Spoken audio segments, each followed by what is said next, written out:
Hello बच्चों, नमस्कार। क्या हाल चाल? तो कैसे हैं आप सब लोग? पहले ही बता देता हूँ, ये लेक्चर जो है ये रिकॉर्डेड है ना, क्योंकि मैंने लास्ट लेक्चर में आपको बोला था कि अगला लेक्चर रिकॉर्डेड होगा। तो इसीलिए ऐसे कमेंट में जा जाके ये ना बोलें कि ये रिकॉर्डेड है, ये लाइव है या क्या है, वो सब चीज़ें है ना। चलो आ जाइए, ओवरलैपिंग को ही कंटिन्यू करेंगे हम। हमने कहा था हम S S s P P P P D और डी डी टाइप की ओवरलैपिंग के बारे में चर्चा करने वाले हैं। शुरुआत वहां से करेंगे, उसके बाद बॉन्ड आइडेंटिटी पे आएंगे। बॉन्ड आइडेंटिटी कुछ भी नहीं है। बॉन्ड जिन दो ऑर्बिटल से बनता है, अगर आपको उनकी पहचान है, वही उस बॉन्ड की आइडेंटिटी है। जैसे एस और एस ऑर्बिटल से कोई सिग्मा बना हुआ है तो उस बॉन्ड की आइडेंटिटी हो गई एस एस। पी पी से बना हुआ है तो पी पी। पी पी से कोई पाई बना हुआ है तो पी पाई पी पाई। डी और पी से कोई पाई बना हुआ है तो डी पाई पी पाई। और डी और डी से कोई पाई बना हुआ है तो डी पाई डी पाई।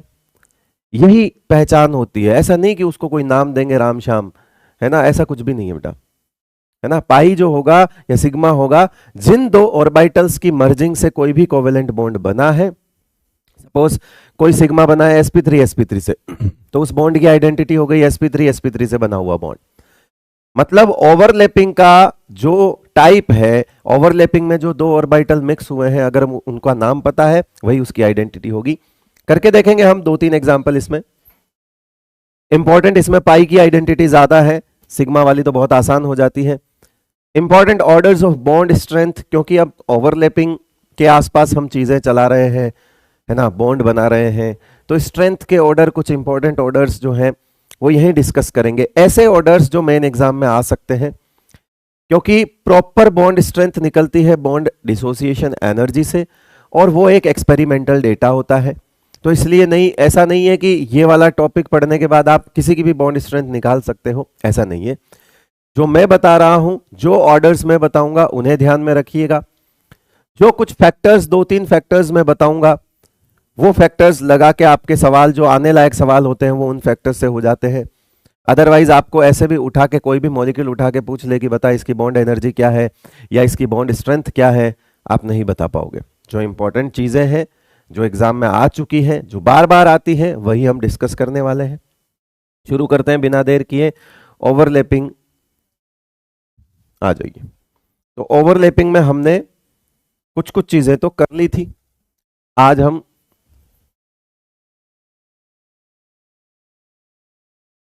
ओवरलैपिंग करेंगे। सबसे पहले हम देखेंगे एस और एस की, एस एस ओवरलैपिंग। सबसे पहले क्या देखेंगे हम? S S overlapping. अब ये कुछ बताने की जरूरत है नहीं, मैं तीन सवाल बनाऊंगा, है मैं तीन सवाल बनाऊंगा। ये एस और एस आपस में, यहां जो भी लिखूंगा वो इंटरन्यूक्लियर एक्सिस होगा, राइट। मैं इस तरह से तीनों जो भी लिखूंगा ये इंटरन्यूक्लियर एक्सिस होगा। एक बार के लिए आपसे सवाल पूछा जाएगा कि बताओ एस और एस एक्स एक्सिस पे क्या बनाएंगे। ये तीन अलग सवाल है, तो आप बोलोगे सिग्मा ही बनाएंगे। फिर मैं पूछूंगा वाई एक्सिस पे क्या बनाएंगे, तो आप बोलोगे सिग्मा ही बनाएंगे।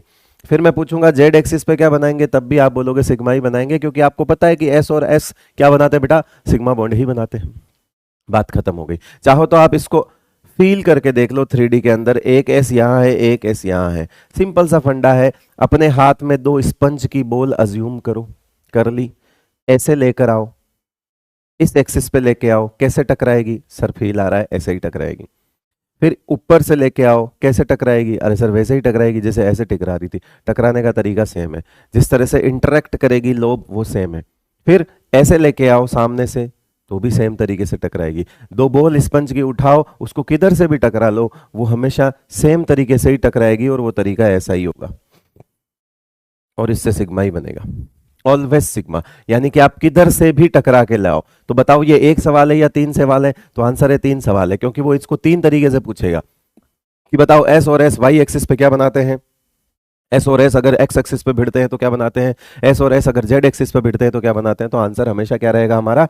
सिग्मा रहेगा। नेक्स्ट जो आता है बेटा, हाँ ये एक छोटा सा टॉपिक है, रह गया था, इसको मैं लास्ट में डिस्कस कर लूंगा, अभी रहने दो। दूसरा पी और पी, पी ओवरलैपिंग।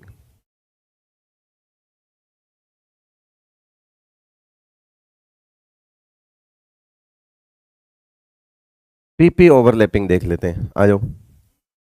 ये और आसान है।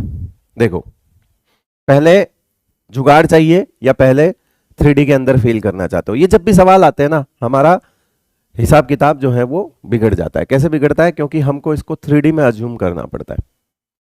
अब मैं एक काम करता हूं, पहले एमडीजे ले लेता हूं, और एमडीजे ये कहता है कि कॉमन पे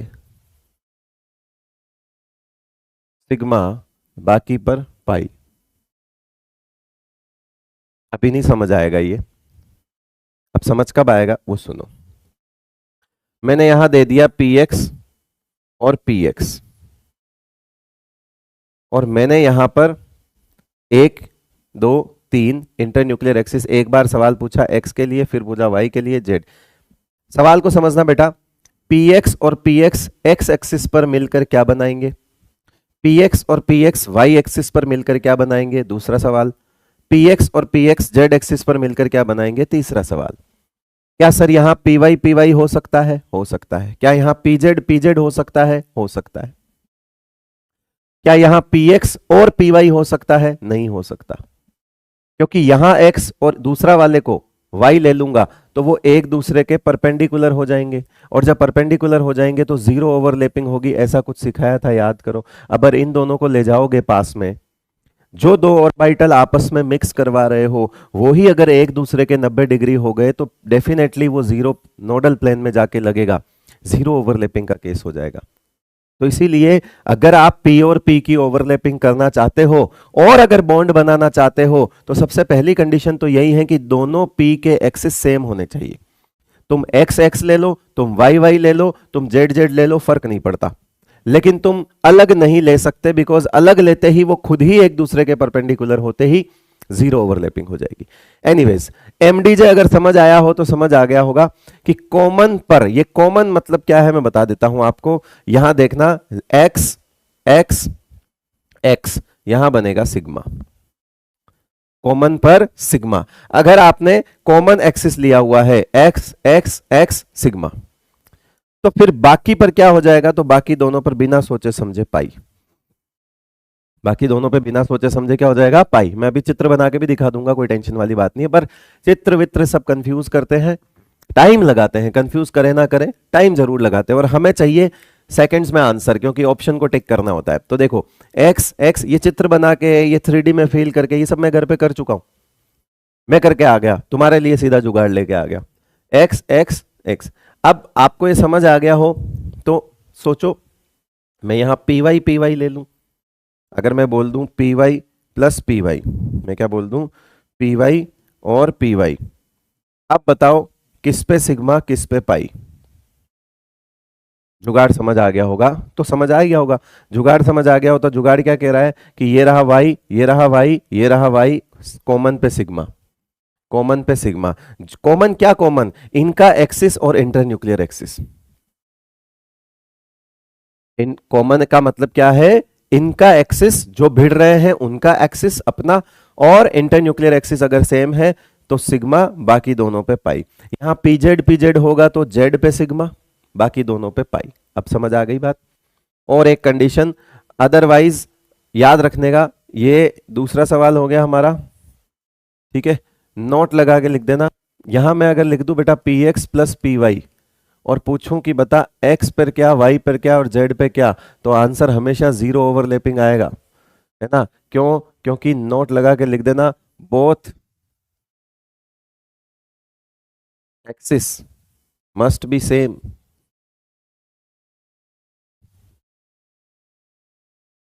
पी के दोनों एक्सिस क्या होने चाहिए, सेम होने चाहिए।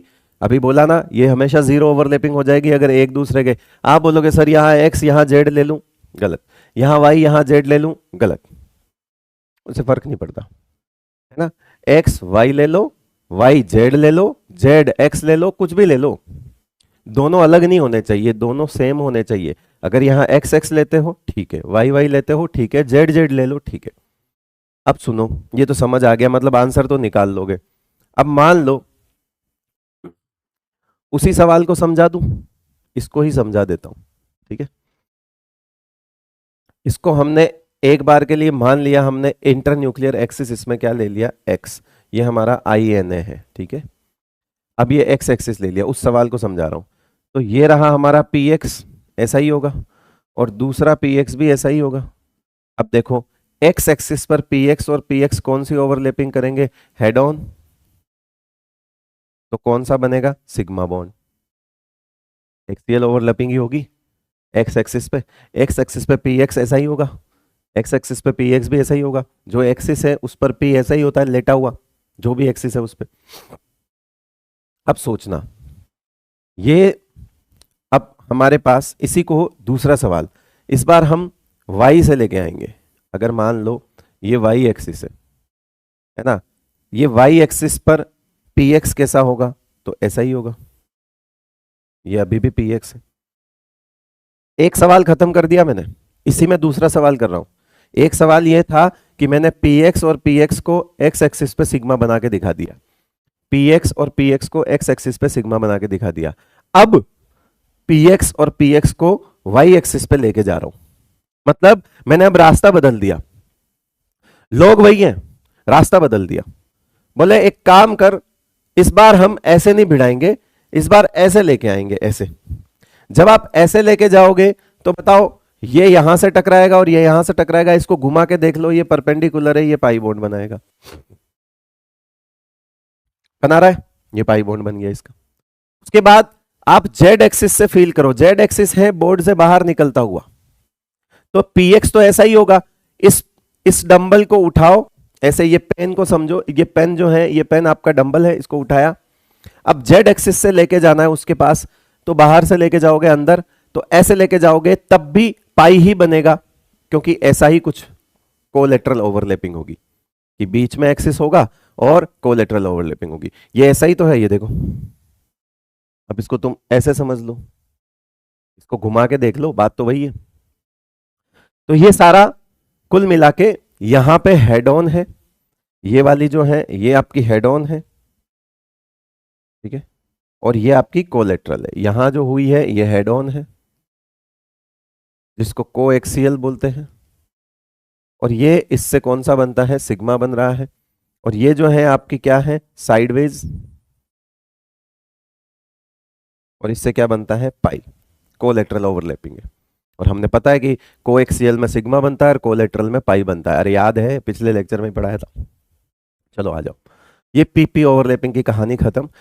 वो सब समझ आए चाहे ना आए, इसको जरूर याद रख लेना बाबू, ठीक है, क्योंकि सवाल तो यहीं से हो जाएगा, जो भी सवाल पूछा जाएगा यहां से हो जाएगा।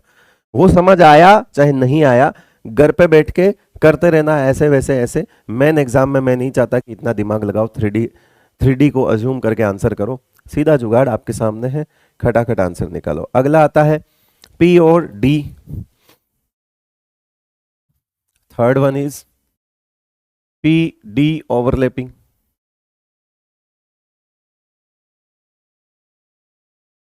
अब एक पी है और एक डी है, चलो देखो डी में हम जनरली कौन से डी की बात करने वाले हैं, d x y, d y z और डी एक्स जेड की, मतलब बिटवीन एक्सिस वालों की करने वाले हैं, क्योंकि वो जो दोनों डी हैं, डी जेड स्क्वायर और d x square y square, वो जो दो डी हैं एक्सियल, वो जनरली हाइब्रिडाइजेशन में पार्टिसिपेट करके सिग्मा बना लेते हैं। और हम हाइब्रिड ऑर्बिटल की बात यहाँ पे कर नहीं रहे, हम प्योर ऑर्बिटल की बात कर रहे हैं। यहाँ पर मैंने एक भी हाइब्रिड ऑर्बिटल का ओवरलैपिंग नहीं दिखाया, ये देखो पी पी, ये प्योर प्लस प्योर, ये जो भी चल रहा है अभी आज वो प्योर प्लस प्योर का सिखा रहा हूं मैं। तो एनीवेज यहाँ पर देखिए, यहाँ पे मान लिया मैंने, यहाँ पर एक एक्सिस ले लिया x और ये एक्सिस ले लिया यहाँ पे y और ये बना दिया बीच में, तो इसका नाम हो गया dxy, ठीक है।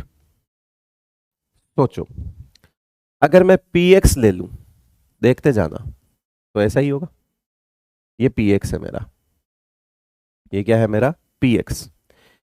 अगर तुम x एक्सिस पर px और dxy को लाते हो, सुन लो, चलो हमने किनको दो को मिलाया, dxy और px को मिलाया, दिख रहा है,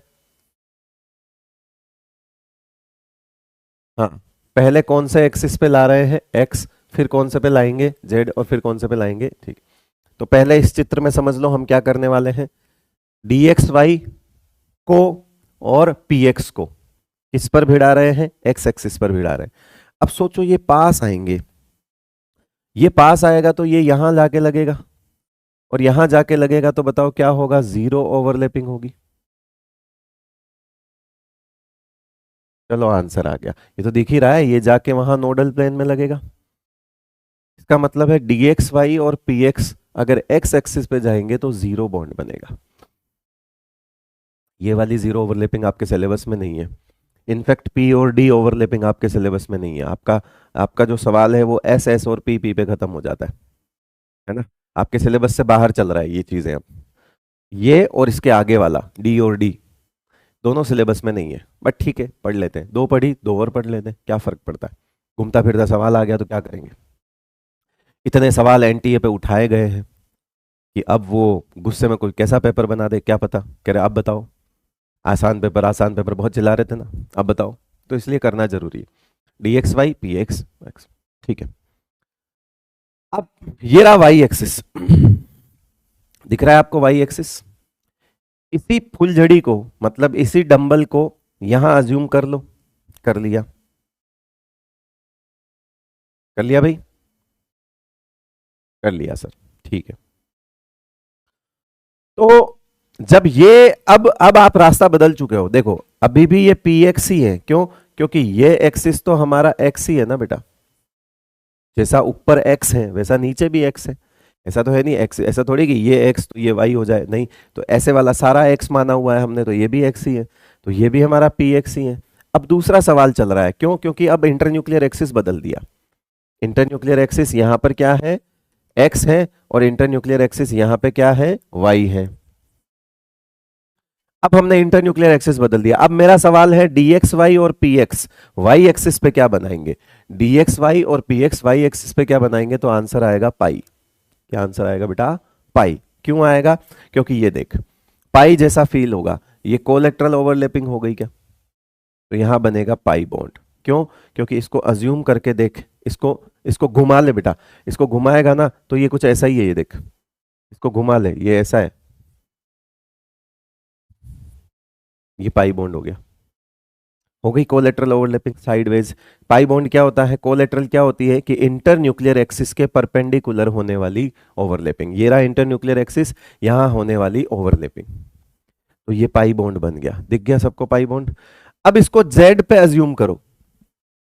जेड कहां है, बाहर। जेड एक्सिस कहां है, बाहर। उठाओ इसको, उठाया, उठा के ऐसे जाने दो, जाने दो। बीच में ऐसे कुछ, ऐसा कुछ बनेगा, ऐसा यहां जाके टकराएगा ये बीच में। और बीच में क्या है, नोडल प्लेन। बीच में क्या है, नोडल प्लेन। इसका मतलब है जेड पर भी क्या बनेगा बेटा, जीरो। या तो पाई या जीरो। अब पाई किस पे बना है, तो वाई पे बना है। वाई क्या है, देखते हैं, लगाओ दिमाग। एक्स वाई एक्स, इन दोनों में अनकॉमन,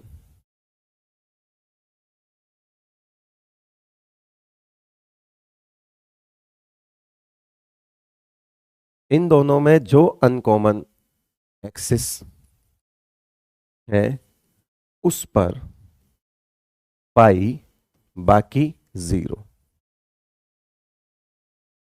ये आ गया नया एमडीजे।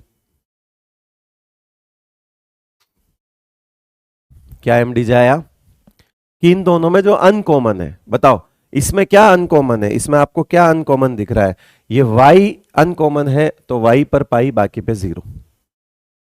अब वो कितना मुश्किल हो जाएगा तुमको, अगर मैं यहाँ पे चीजें बदल दूं तो उसको अज्यूम करना तुम्हारे लिए बहुत मुश्किल हो जाएगा।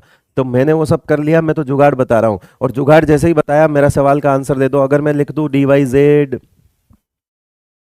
अगर मैं लिख दूं डी वाई जेड प्लस मैं लिख दूं p z, d y z और क्या लिख दूं, पी वाई। चलो डी वाई जेड और पी वाई लिख दूं। अब बताओ एक्स, अब बताओ वाई, अब बताओ जेड। सबसे पहला दिमाग लगाओ, इन दोनों में अनकॉमन क्या है, इन दोनों में अनकॉमन एक्सिस कौन सा है, y z y, uncommon z है। अनकॉमन जेड है, अनकॉमन पे मार्क करो, उस पे लगाओ पाई, बाकी पे आराम से जीरो लिख दो, कभी गलत नहीं होगा। सीधा जुगाड़, आ गया एमडीजे। ठीक है, सीधा एमडीजे भैया, सवाल हो रहा है, बात खत्म, ये लो, कर लोगे ऐसा। अब मैं अगर मान लो तुम्हें सवाल दे दूं, आगे आ जाओ। है ना। देखो नोट्स के लिए आज वीडियो रोक के नोट्स बना लेना बेटा, साथ के साथ बना रहे हो तो। अब मैं अगर तुमको सीधा सवाल दे दूं कि यार ऐसा कुछ बता कि डी एक्स वाई और पी जेड,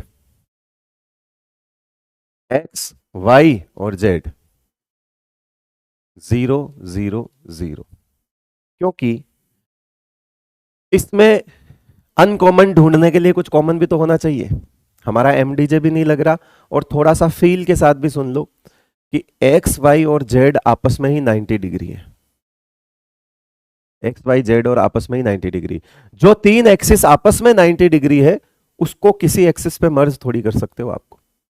तो इसका मतलब हुआ कि एक्स वाई और जेड ऐसा दिख जाए तो ऑलवेज 0 आएगा, क्योंकि आपने जो एमडीजे बनाया वो ये बनाया कि इन दोनों में अनकॉमन होना चाहिए कोई एक। बेटा इन दोनों में जो अनकॉमन होना चाहिए ना, इसके पीछे की छुपी हुई बात यह है कि फिर कुछ कॉमन भी तो होना चाहिए, तभी तो अनकॉमन निकालोगे। देखो अनकॉमन और कॉमन एक रिलेटिव टर्म्स है। जब आप अनकॉमन बोलते हो तो डेफिनेटली वहां कुछ कॉमन भी होता है, ठीक है। तो अब आप ये नहीं बोल सकते इसमें सभी सभी अनकॉमन है, नहीं, फिर तो आप ये बोलो कि ये सारे डिफरेंट है। इसको अनकॉमन बोलना टेक्निकली गलत है ना, लॉजिकली गलत है। कह रहे सब अनकॉमन है, ऐसा नहीं बोलेंगे आप, सारे डिफरेंट बोलेंगे, क्योंकि अनकॉमन और कॉमन रिलेटिव टर्म है, ठीक है। कुछ कॉमन होगा उसमें से अनकॉमन चीज निकलेगी, क्लियर है बेटा। तो यहां पे अनकॉमन इसलिए बोला क्योंकि यहां पर कुछ कॉमन है, यानी कि अनकॉमन होने के लिए यह शर्त भी है कि कुछ तो कॉमन होना चाहिए। यहां एक्स और एक्स कॉमन है, अब यहां तुम क्या कॉमन लगाओगे बताओ, एक्स वाई जेड कुछ भी कॉमन नहीं है। जब कुछ भी कॉमन नहीं है तो अनकॉमन ढूंढ लोगे क्या, नहीं। तो इसीलिए एक्स वाई जेड होते ही 0 बोल दो। ये क्योंकि आपके सिलेबस में नहीं था तो 0 ओवरलैपिंग इसकी समझाना थोड़ी मुश्किल थी, बट कोई बात नहीं, विद द हेल्प ऑफ एमडीजे आप कुछ भी कर सकते हैं। चलो एक सवाल जैसे मैं यहां पूछ रहा हूं, यहां पे मैं क्वेश्चन पूछ लेता हूं, छोटा सा सवाल है। अगर मैं यहां पर d y z d x z लिखता हूं, ठीक है, और इसका इंटर न्यूक्लियर एक्सिस यहां जो लिखा जाता है वो इंटर न्यूक्लियर एक्सिस लिखा जाता है। यहां इंटर न्यूक्लियर एक्सिस क्या होगा अगर बॉन्ड पाई बने तो, सॉरी मैंने गलत बना लिया, हाँ, डी एक्स जेड प्लस यहां पे लिख देता हूं मैं पी जेड। अब देखो डी एक्स जेड और पी जेड ने अगर पाई बनाना है तो इंटर न्यूक्लियर एक्सिस क्या होना चाहिए, लगाओ दिमाग एमडीजे, ठीक है। मैंने कहा अनकॉमन पे पाई बनता है, अब एक्स जेड जेड अनकॉमन क्या है, आंसर तो यहीं लिखा हुआ है, छुपा हुआ है आंसर। तो यहाँ की इंटर न्यूक्लियर एक्सिस क्या हुआ बेटा, जेड होगा, सॉरी एक्स होगा, तभी पाई बनेगा। इंटर न्यूक्लियर एक्सिस क्या होगा बेटा, एक्स होगा, तभी क्या बनेगा, पाई बनेगा। बात समझ आ गई, अनकॉमन पे पाई, बाकी पे 0। नेक्स्ट आता है डी डी।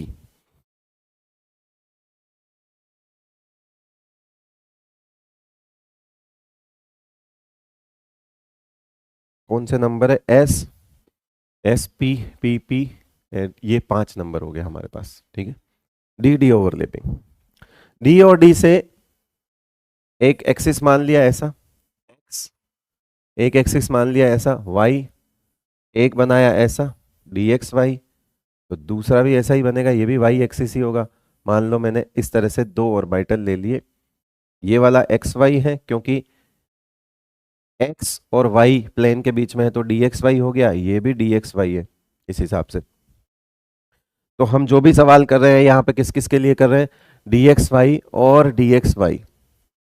अभी हम इनको अलग अलग एक्सिस पे लाकर देख लेते हैं किस पे क्या बनेगा। पहले भिड़ा दो ऐसे ही जैसे जा रहे हो, भिड़ा दो, वाई बनेगा। अब नीचे ले आओ, नीचे भी ऐसा ही कुछ होगा, एक बार और डी एक्स वाई बना लिया मैंने, ये डी एक्स वाई। अब दूसरा सवाल, इस बार हम कहां से ले जा रहे हैं, वाई से ले जा रहे हैं। पहले हम कहां ले जा रहे थे, इससे ले जा रहे थे, अलग अलग सवाल है ना बेटा, डीएनए नहीं है आईएनए, वो डी जैसा बन गया।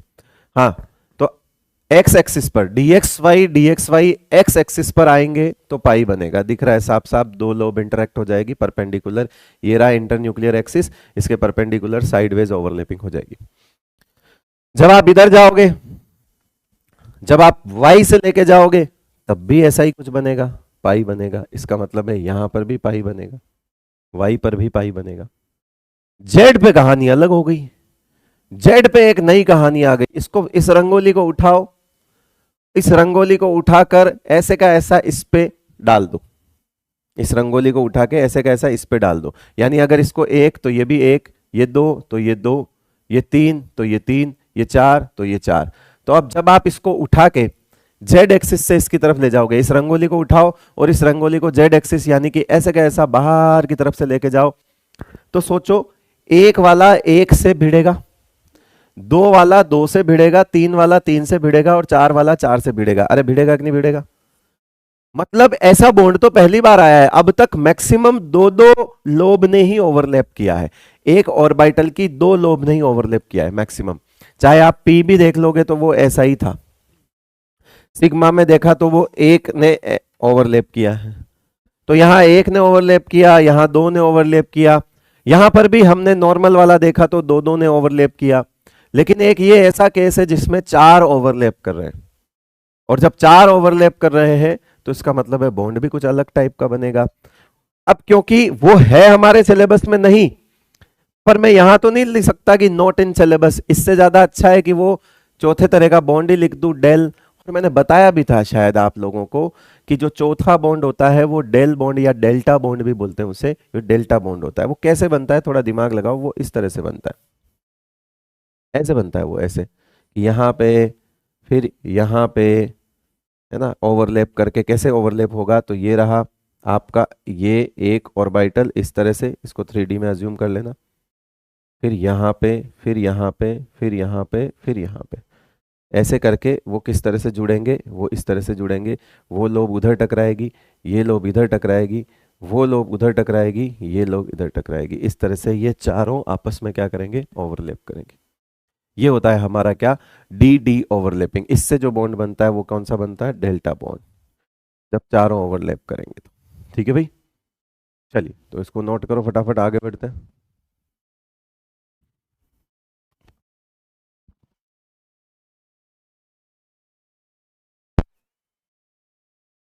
लो तो अब देखो, चलो ये तो बात हो गई अलग अलग, इसका एमडीजे क्या बन गया, एमडीजे, इसका कुछ एमडीजे बना क्या यहाँ पे, एमडीजे अगर बनाऊं तो मैं इस सवाल से बनाऊंगा, बाकी सब में भी लगवा दूंगा। X y x y, x y x y common पे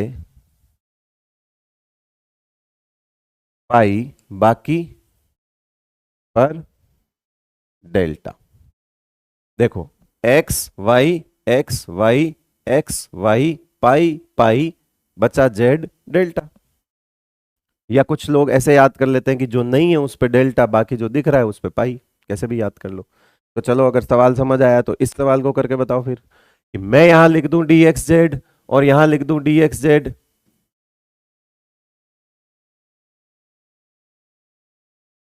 और अब पूछूं एक्स पे क्या, वाई पे क्या और जेड पे क्या, बताओ क्या दिख रहा है इसमें तुमको, एक्स जेड कॉमन पे पाई। अब इसमें क्या है, एक्स, ये रहा जेड, कॉमन पे कर दो पाई, बाकी पे क्या हो जाएगा, डेल्टा। ये बन गया। चलो अगला सवाल, अगला सवाल ये है कि मैंने लिया डी एक्स वाई और फिर मैंने लिया डी एक्स जेड। अब बताओ एक्स वाई और जेड, आंसर है 0 0 0 है, ये क्या हो गया। तो इसमें आपको जिस तरह से दोनों पी सेम थे, यहां पर both D must be same, है ना, स्टार लगा के लिख देना बेटा, दोनों डी भी सेम होने चाहिए, क्योंकि डी एक्स वाई और डी एक्स जेड अपने आप में परपेंडिकुलर है। जैसे अगर आप डी एक्स वाई को ऐसा मानते हो तो डी एक्स जेड जो है, डी एक्स जेड जो है वो ऐसा तो नहीं होगा, वो या तो ऐसा होगा या फिर ऐसा होगा, बात समझ रहे हो, होगा उसका परपेंडिकुलर प्लेन। अगर आप यूं समझ रहे हो कि ये ऐसा है तो फिर ये अपनी अपनी नोटबुक उठाओ, एक नोटबुक को ऐसे पकड़ो और दूसरी नोटबुक को एक तो ऐसे सामने का सामने पकड़ के आप डेल बॉन्ड बना सकते हो, वो एक अलग कंडीशन है। ठीक है, अगर आप ऐसा कुछ करते हो डी एक्स वाई और डी एक्स जेड अलग ले लेते हो, अलग लेते ही वो कभी नहीं मिलेंगे, क्योंकि वो ही आपस में एक दूसरे के परपेंडिकुलर हो चुके हैं। इसलिए 0 0 हो जाएगा। तो सेम रीजन है, पी भी दोनों सेम होना चाहिए। हमने कहा कि पी एक्स है तो फिर साथ में पी एक्स होना चाहिए। ये हो गई। अच्छा, जल्दबाजी में नंबरिंग में कर रहा था तब भी मुझे कंफ्यूजन हो रहा था, है ना। यहाँ देखो मैंने 5 नंबरिंग करी है यहाँ पे, तो यहाँ मैं कंफ्यूज हो रहा था बेसिकली, क्योंकि 5 पढ़ाए तो नहीं थे पर 5 फिर भी लिख दिया। कोई बात नहीं, हम यहाँ 4 करते हैं, एक रह गई। अब वो कौन सी रही है मैं बताता हूँ। एस एस तो हमने कर ली, अगली हमको एस पी करनी थी, दूसरे नंबर पे हमको एस पी करनी थी, एस और पी की। हमने पहले पी पी कर लिया, तो एस और पी जो है वो रह गया। तो अब हम करेंगे क्या, जो बच गया उसको कर लेते हैं, एस पी ओवरलैपिंग कर लेते हैं। इसको 5 नंबर डाल देते हैं। अगर आप बाद में नोट करते हो तो इसको 2 नंबर पे डाल देना, ज्यादा अच्छा हो जाएगा। S P overlapping. और ये ज्यादा इंपॉर्टेंट भी है, क्योंकि डी और पी और डी डी, पी डी और डी डी, ये इतना ज्यादा इंपॉर्टेंट हो ना हो आपके लिए, लेकिन एस और पी तो इंपॉर्टेंट है ही सही। चलो एस आ गया तो डेफिनेटली पाई वाली कहानी तो गई। तो अब यहां मैंने एस ले लिया और फिर साथ में पी एक्स ले लिया, और यहां पे मैंने एक्स लिया, फिर वाई लिया, फिर जेड लिया। देखो इसका सीधा सीधा एमडीजे बता देता हूं, फिर आपको डायग्राम से भी बना दूंगा। ये रहा एक्स, ये रहा एक्स, कॉमन पे सिग्मा, बाकी 0। तो ये रहा सिग्मा 0 0। सीधा हिसाब किताब है। अगर आपको सवाल समझ आ गया या एमडीजे समझ आ गया, एमडीजे अगर समझ आ गया तो बताओ एस और पी वाई क्या हिसाब किताब रहेगा तीनों एक्सिस पे, एक्स वाई जेड पे। अगर आपसे 3 सवाल, ये सवाल 3 सवाल है, कभी भी इस तरह से नहीं पूछे जाएंगे तीनों एक साथ। जो भी सवाल पूछा जाएगा वो उनमें से एक एक्सिस पे पूछेगा। मैं 3 3 एक साथ करवा रहा हूं, ठीक है। तो ये बताओ एस वाई, ये वाई रहा, ये वाई रहा, ये सिग्मा, बाकी पे 0 कर दो। पाई का तो सवाल ही नहीं होता। तो ऐसे बनेगा, ये देखो, ये रहा तुम्हारा एक्सिस, मान लो इसको अपन एक्स एक्सिस मान लेते हैं, तो ये पी एक्स ऐसा हो जाएगा, हो जाएगा। ये एस तो ऐसा ही होगा, तो ये यहां कौन सी ओवरलैपिंग होगी, सिग्मा बॉन्ड वाली हेड ऑन, ठीक है। अब अगर आप इसी पी एक्स को, इसी पी एक्स को यहां से लेके जाओगे तो ये 0 ओवरलैपिंग में आ जाएगा। ये देखो ये 0 बनेगा, अगर ये इधर जाता है तो यहां टकराएगा 0। फिर अगर आप इसको उठा के जेड से लेके जाते हो तो इसके बीच में ये वाला बॉल टकराएगा, 0 अगेन। फील कर पा रहे हो, नहीं कर पा रहे हो, कोई बात नहीं, ये रहा। फील करना आसान है, फील करिए। एमडीजे लगाना आसान है, एमडीजे लगाइए। चलिए बेटा, तो ये हो गई हमारी ओवरलैपिंग। इस ओवरलैपिंग से रिलेटेड जो भी क्वेश्चंस हैं वो होमवर्क देके जा रहा हूं। मैंने आपको इंटरन्यूक्लियर एक्सिस दिए हैं, और मैंने आपको टाइप ऑफ ऑर्बिटल जो कि कंबाइन कर रहे हैं वो दिए हैं। आपको इधर कौन सा बॉन्ड बनेगा, और अगर बनेगा तो बॉन्ड का टाइप, नहीं बनेगा तो 0 लिख दो, ठीक है। भाई 0 भी तो बन सकता है, तो 0 ओवरलैपिंग होगी या बॉन्ड बनेगा, और बॉन्ड बनेगा तो कौन सा बनेगा, सिग्मा बनेगा, पाई बनेगा, वो आपको देखना है। ये हमारी ओवरलैपिंग जो है यहाँ पे खत्म हो चुकी है। हम सीधा अब मूव करेंगे बॉन्ड आइडेंटिटी पे। इस पे मूव करने वाले हैं हम बॉन्ड आइडेंटिटी पे। अब देखो, बताओ हाइब्रिड और हाइब्रिड से क्या बनता है, sir sigma. Hybrid plus pure से भी क्या बनता है, sir sigma. Pure plus pure से क्या बनता है, सर सिग्मा भी बन सकता है, पाई भी बन सकता है, डिपेंड करता है क्या है ना। तो अगर छोटी छोटी स्पीसीज है जिनमें हाइब्रिडाइज, वहीं से शुरू करते हैं। सबसे पहले हम H2 लेते हैं। सबसे पहला एग्जांपल हम क्या लेते हैं बेटा, H2। अब H2 में ये H है और ये H है, इनके बीच में एक बॉन्ड है। अब ये बॉन्ड डेफिनेटली सिग्मा है, सबको पता है। अब H के पास कौन सा ऑर्बिटल है, तो 1s है वैलेंस शेल में। इसके पास भी क्या है, 1s है। अब आपसे पूछेगा कि इसकी बॉन्ड की आइडेंटिटी क्या होगी, तो आप बोलोगे 1s 1s, या इसको इन जनरल एस एस बोल दो। भाई एस एस से बनने वाला सिग्मा हमने पढ़ा था ना अभी, अरे भाई ये रहा ना बेटा, सबसे पहले ही यही पढ़ा था ना, एस और एस से बनने वाला सिग्मा। ये रहा, हाइड्रोजन हो गया, एस और एस से बनने वाला सिग्मा, ये हो गया। दूसरा एग्जाम्पल, ये तो पहला हो गया, छोटे छोटे एग्जाम्पल करना शुरू करेंगे। ये दूसरा एग्जाम्पल आ जाओ। मैंने ले लिया यहां पे क्या, एफ या H ले लेता हूं, चलो H ले लिया, फिर F ले लिया, ठीक है। F का वैलेंस शेल इलेक्ट्रॉनिक कॉन्फ़िगरेशन होता है 2s2 2p5, यानी कि ये कुछ ऐसा होता है।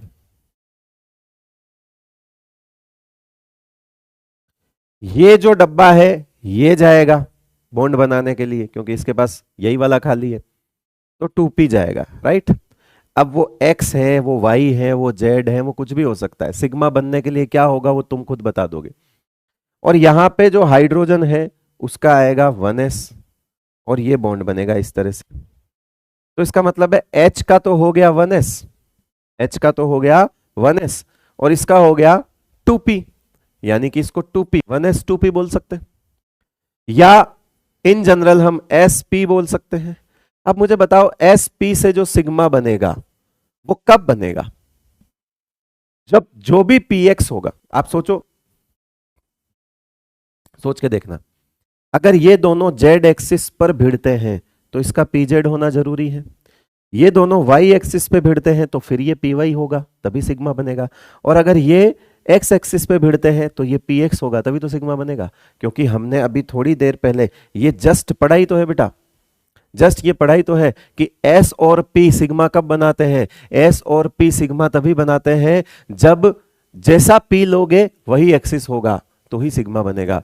तो अब H और F में अगर सिग्मा बना हुआ है, H और F में अगर सिग्मा बना हुआ है तो डेफिनेटली यहां पर इस P का जो भी एक्सिस होगा वही इंटरन्यूक्लियर एक्सिस होगा, तभी तो सिग्मा बनेगा, तभी बॉन्ड बन पाएगा। ये S और P टाइप की ओवरलैपिंग है। इतना गहरा कोई नहीं पूछेगा हालांकि, लेकिन फिर भी मैं समझा रहा हूं क्योंकि हमने पढ़ा है तो उसे अप्लाई तो करें। चलो, अब अगर मैं F और F के बॉन्ड की बात करूं तो कौन बताएगा, जल्दी बताओ।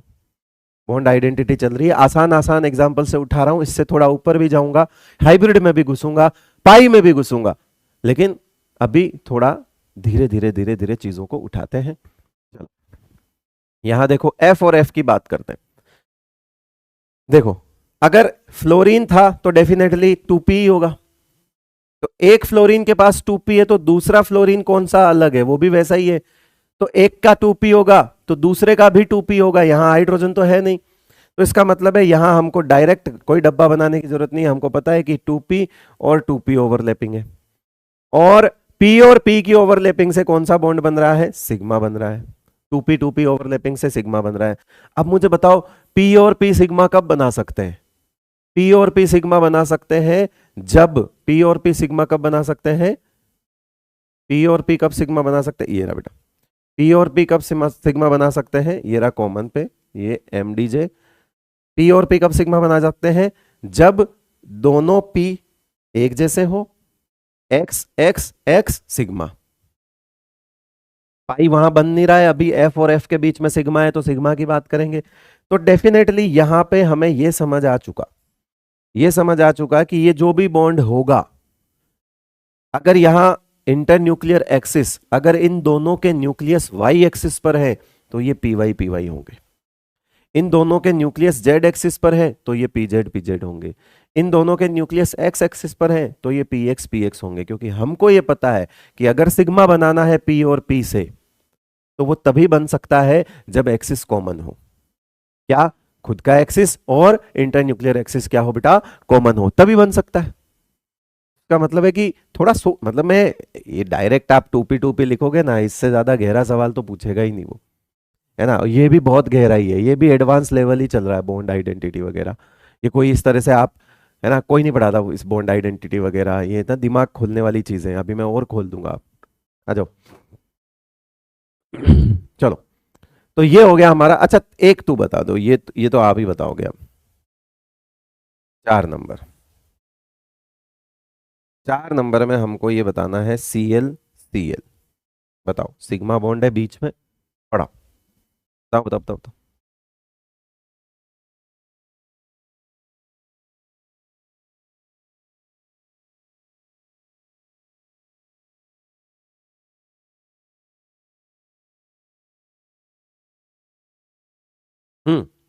देखो, ये अगर 2p है, ये 2p है तो ये 3p होगा, सेम ही तो होगा।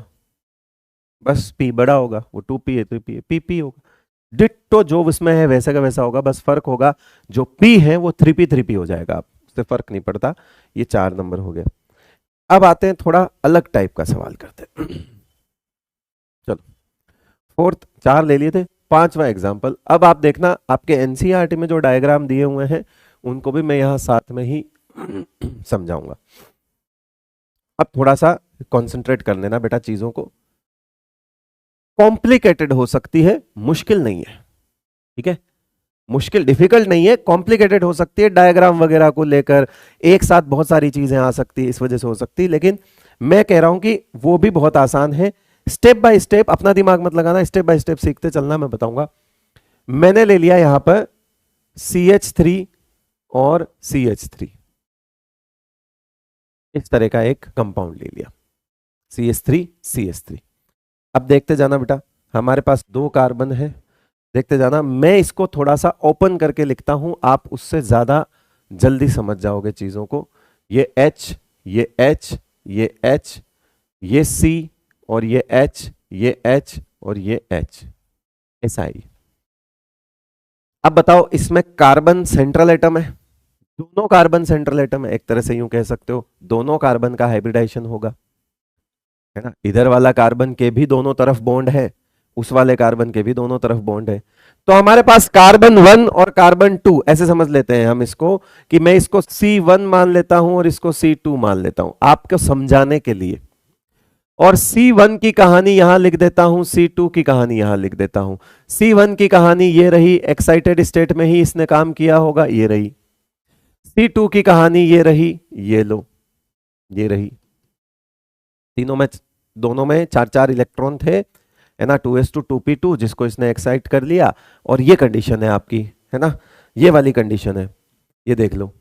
अब बात आती है कि सर इसने मिक्सिंग करी है तो हाइब्रिडाइजेशन भी तो हुआ होगा, तो मैं कह रहा हूं बिल्कुल हुआ होगा, इसने मिक्सिंग करी है तो हाइब्रिडाइजेशन हुआ होगा। अब इसका मतलब हुआ कि यहां पे मिक्सिंग हुई होगी और यहां पे भी मिक्सिंग हुई होगी। जब मिक्सिंग हुई होगी तो ये बन गया होगा sp3,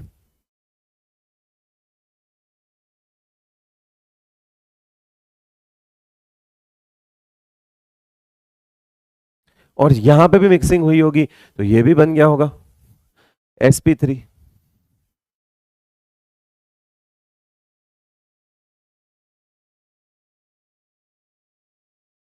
दोनों में, ठीक है। अब सुनो, sp3 के हर कार्बन के पास 4-4 डब्बे हैं, यानी कि sp3 और उन सब में एक एक इलेक्ट्रॉन रखा है, रखा है भाई, लो रखा है, ठीक है। अब ये हमको पता है कि sp3, इधर एक sp3 इसने छोड़ दिया, देखो देखते रहना। अब मैं कार्बन 1 बना रहा हूं, तो हर कार्बन के पास sp3 के ऑर्बिटल है। इस कार्बन का sp3 ऑर्बिटल 1 2 3 4, क्या लिख दूं नाम बोलो, sp3, इस कार्बन का sp3, इस कार्बन का sp3, इस कार्बन का sp3। एक कार्बन की कहानी हो गई।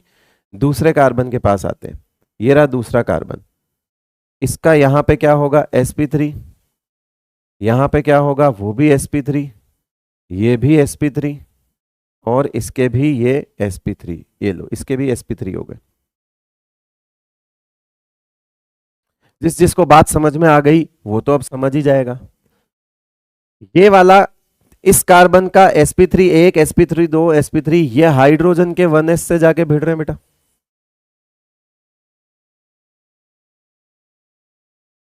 और उधर भी सेम है, हाइड्रोजन के 1s से जाके ओवरलैपिंग कर रहा है,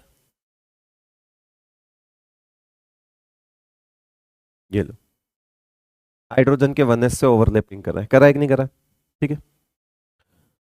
ये वाली ओवरलैपिंग हाइब्रिड हाइब्रिड की हो गई, देखो ये वाली ओवरलैपिंग कार्बन कार्बन का जो सिग्मा है वो हाइब्रिड हाइब्रिड ऑर्बिटल का है और सिग्मा है। और ये वाला जो है 3 1 2 3 4 5 6, ये एक जैसे बॉन्ड है, sp3 1s, ये क्या है, हाइब्रिड प्लस प्योर, ये सब क्या है, hybrid orbital plus pure orbital से बना हुआ सिग्मा। तो हमारे पास कहानी आ गई घूम फिर के क्या, कि कार्बन कार्बन का जो सिग्मा है वो है sp3 ऑर्बिटल का सिग्मा। ठीक है, और कार्बन हाइड्रोजन के जो सिग्मा है, जो कि नंबर में कितने हैं 6, और ये कितना है 1, ये है आपका sp3 1s टाइप की ओवरलैपिंग से बने हुए सिग्मा। अरे किसी को कोई डाउट तो नहीं है? आसान है चीज। ये देखो ऐसे बन जाता है। तो अब आप सोच रहे होगे कि फिर इसमें क्या हुआ? अरे सिंपल है, ये दो आपस में जुड़ गए होंगे। मान लो इनमें से कोई भी एक डब्बा, मान लो यहां हाइड्रोजन जोड़ लो, यहां हाइड्रोजन जोड़ लो, यहां हाइड्रोजन जोड़ लो, इसमें भी यहां हाइड्रोजन जोड़ लो, यहां हाइड्रोजन जोड़ लो, यहां हाइड्रोजन जोड़ लो। ठीक है, और फिर इन दोनों को ही आपस में जोड़ लो। तो ये तो हो गया कार्बन कार्बन वाला sp3 और ये हो गया sp3 1s। दिख गए सबको? आसान है। चलो भाई, अब और थोड़ा एहतियात बरत लेना, बिकॉज इससे जस्ट अगला एग्जाम्पल जो है वो सिग्मा वाला ही है। उसके बाद वाले में हम पाई पे चल जाएंगे। आ जाओ। ये तो समझ आ गया बेटा सबको, कैसे क्या होता है? चित्र वित्र समझ आ गया, रंगोली समझ आ गई। अगला 6 नंबर। ये सारे एग्जाम्पल मैं इसलिए करवा रहा हूं कि धीरे धीरे धीरे धीरे जब हम एक के बाद एक के बाद ऐसे सवाल करते जा रहे हैं तो हमारा दिमाग खुलता जा रहा है। हमारा दिमाग खुलता जा रहा है किस बारे में? इन सब चीजों के बारे में। ओवरलैपिंग से रिलेटेड जो कुछ हमने पढ़ा है वो धीरे धीरे चीजें इसके अंदर अप्लाई हो रही है। ये रहा CH3OH मिथाइल एल्कोहल। इसको ऐसे कर लेता हूं मैं, CHHHOH,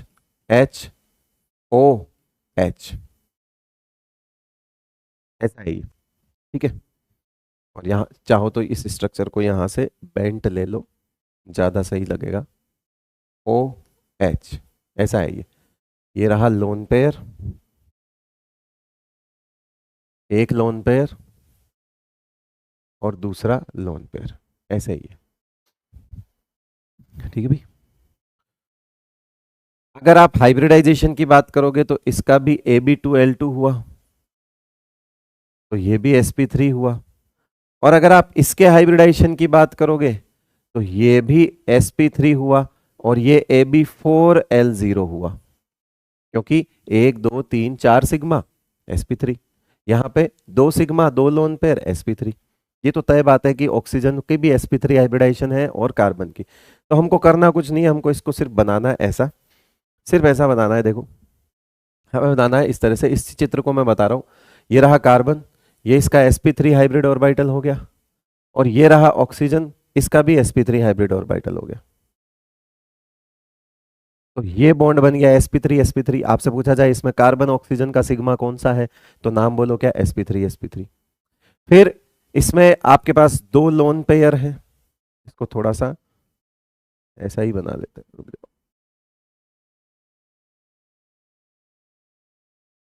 चलो दे समझ जाओगे यार, छोड़ो, है ना, समझ जाओगे। ये sp3 है। ठीक है, फिर इसके पास 2 लोन पेयर है, वो भी sp3 है। फिर इसके पास इधर एक H है, वो भी sp3 है। और इसके पास आगे जो है वो 1s है, और ये हाइड्रोजन है आपका। तो कार्बन ऑक्सीजन हाइड्रोजन तो समझ आ ही गया। इस कार्बन के लिए क्या होगा? इस कार्बन के लिए 3 sp3 और बना लो।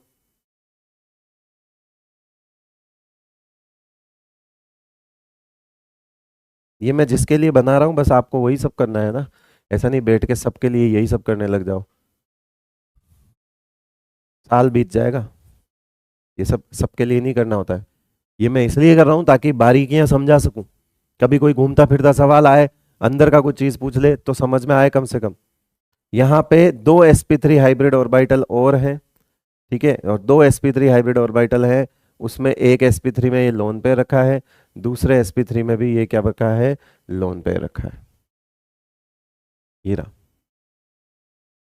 ठीक है बेटा, ये मैं 3D में नहीं समझा सकता बेंट बना के, इसलिए मैंने ऐसा बना दिया है। ठीक है भाई, बाकी आप चाहो तो इसको ऐसे समझ लो, ये sp3 4 sp3 इसके भी होंगे। अरे sp3 बोलने का मतलब ही 4 होता है।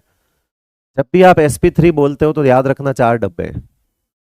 एक S और 3P मिलकर 4 मिले होंगे तो 4 ही बने होंगे। तो जब कभी भी sp3 हाइब्रिडाइजेशन बोलते हो तो डेफिनेटली उसमें 4 sp3 हाइब्रिड ऑर्बिटल होते हैं। जब आप sp2 बोलते हो तो इसका मतलब उसमें 3 डब्बे हैं हाइब्रिड। जब आप sp बोलते हो तो इसका मतलब है उसमें 2 डब्बे हैं हाइब्रिड। याद रहेगा बेटा। तो आपसे अब इसकी आइडेंटिटी वगैरह पूछी जाए, आपसे पूछा जाए बताओ कार्बन ऑक्सीजन कौन सा बॉन्ड है, सिग्मा, बोलोगे क्या है, sp3 sp3। फिर आपसे पूछा जाए कार्बन हाइड्रोजन कौन सा बॉन्ड है, सिग्मा, बोलो क्या, sp3 1s। फिर आपसे पूछा जाए ऑक्सीजन हाइड्रोजन कौन सा बॉन्ड है, सिग्मा, बोलो कौन सा, sp3 अगेन 1s। तो ये कितना है 1, ये कितना है 3 और ये कितना है 1। अब कौन कहाँ है दिख रहा होगा आपको। अभी तक पाई तो एंटर नहीं किया, पाई की कहानी अब आएगी। उससे पहले मुझे ये बताओ क्या पाई हाइब्रिड से बनता है या जो बच जाएंगे प्योर और प्योर उससे बनेगा? क्योंकि देखो हाइब्रिड से तो सिग्मा बनता है, हाइब्रिड प्लस हाइब्रिड से सिग्मा बनता है, हाइब्रिड प्लस प्योर से भी सिग्मा बनता है। लेकिन पाई बनना इसका मतलब है जो भी हाइब्रिडाइजेशन में काम आ गए उसके अलावा जो भी बच जाएगा वो पाई बनाएगा। तो इसका मतलब है हाइब्रिडाइजेशन के बाद जो प्योर डब्बे बच जाते हैं वो पाई बनाते हैं। जो अगला सवाल अब आ रहा है आपके सामने वो पाई को लेकर आ रहा है। सबसे पहला CH2 डबल बॉन्ड CH2, समझिए इस चीज को। CH2 double bond CH2 open करके लिख देता हूं। ये कार्बन है, यहाँ पे सिग्मा है, यहाँ H है, यहाँ H है, ये कार्बन है, यहाँ पे भी H है, यहाँ पे भी H है, ये सिग्मा है। इस कार्बन से पूछोगे भाई बता तेरे पास कितने सिग्मा, तो ये बोलेगा 1 2 3, बोले तो हाइब्रिडाइजेशन sp2 हो गया। इसके पास भी कितने सिग्मा, 3, तो बोले तो हाइब्रिडाइजेशन इसका भी sp2 हो गया। चाहे C1 हो चाहे C2 हो, दोनों का हाइब्रिडाइजेशन यहाँ पर sp2 है। फिर बचता है एक पाई बॉन्ड, तो ये रहा सिग्मा, ये रहा पाई। अब हमें इसमें पाई की आइडेंटिटी का भी पता करना पड़ेगा क्योंकि पाई बॉन्ड भी अब आ चुका है। लगाते हैं दिमाग, करते हैं। कुछ नहीं है, बहुत आसान है। सिग्मा और पाई आपस में परपेंडिकुलर बनते हैं क्योंकि सिग्मा हमेशा कोएक्सियल बनता है ऐसे, और पाई हमेशा परपेंडिकुलर टू एक्सिस बनता है। सिग्मा हमेशा इंटरन्यूक्लियर एक्सिस के साथ बनता है। वापस सुनो, कोएक्सियल से सिग्मा बनता था बेटा, और सिग्मा बनता है हमेशा अलोंग द इंटरन्यूक्लियर एक्सिस। अगर ये एक्सिस है तो सिग्मा ऐसे बनेगा, सिग्मा ऐसे बनेगा। अब सोचो सिग्मा ये बन गया, यही आपका इंटरन्यूक्लियर एक्सिस है। तो अब मैं पाई कैसे बनाऊंगा, तो पाई बनेगा ऐसे, इस एक्सिस के परपेंडिकुलर बनेगा, या तो ऐसे या ऐसे, दो ही तरीके हो सकते हैं।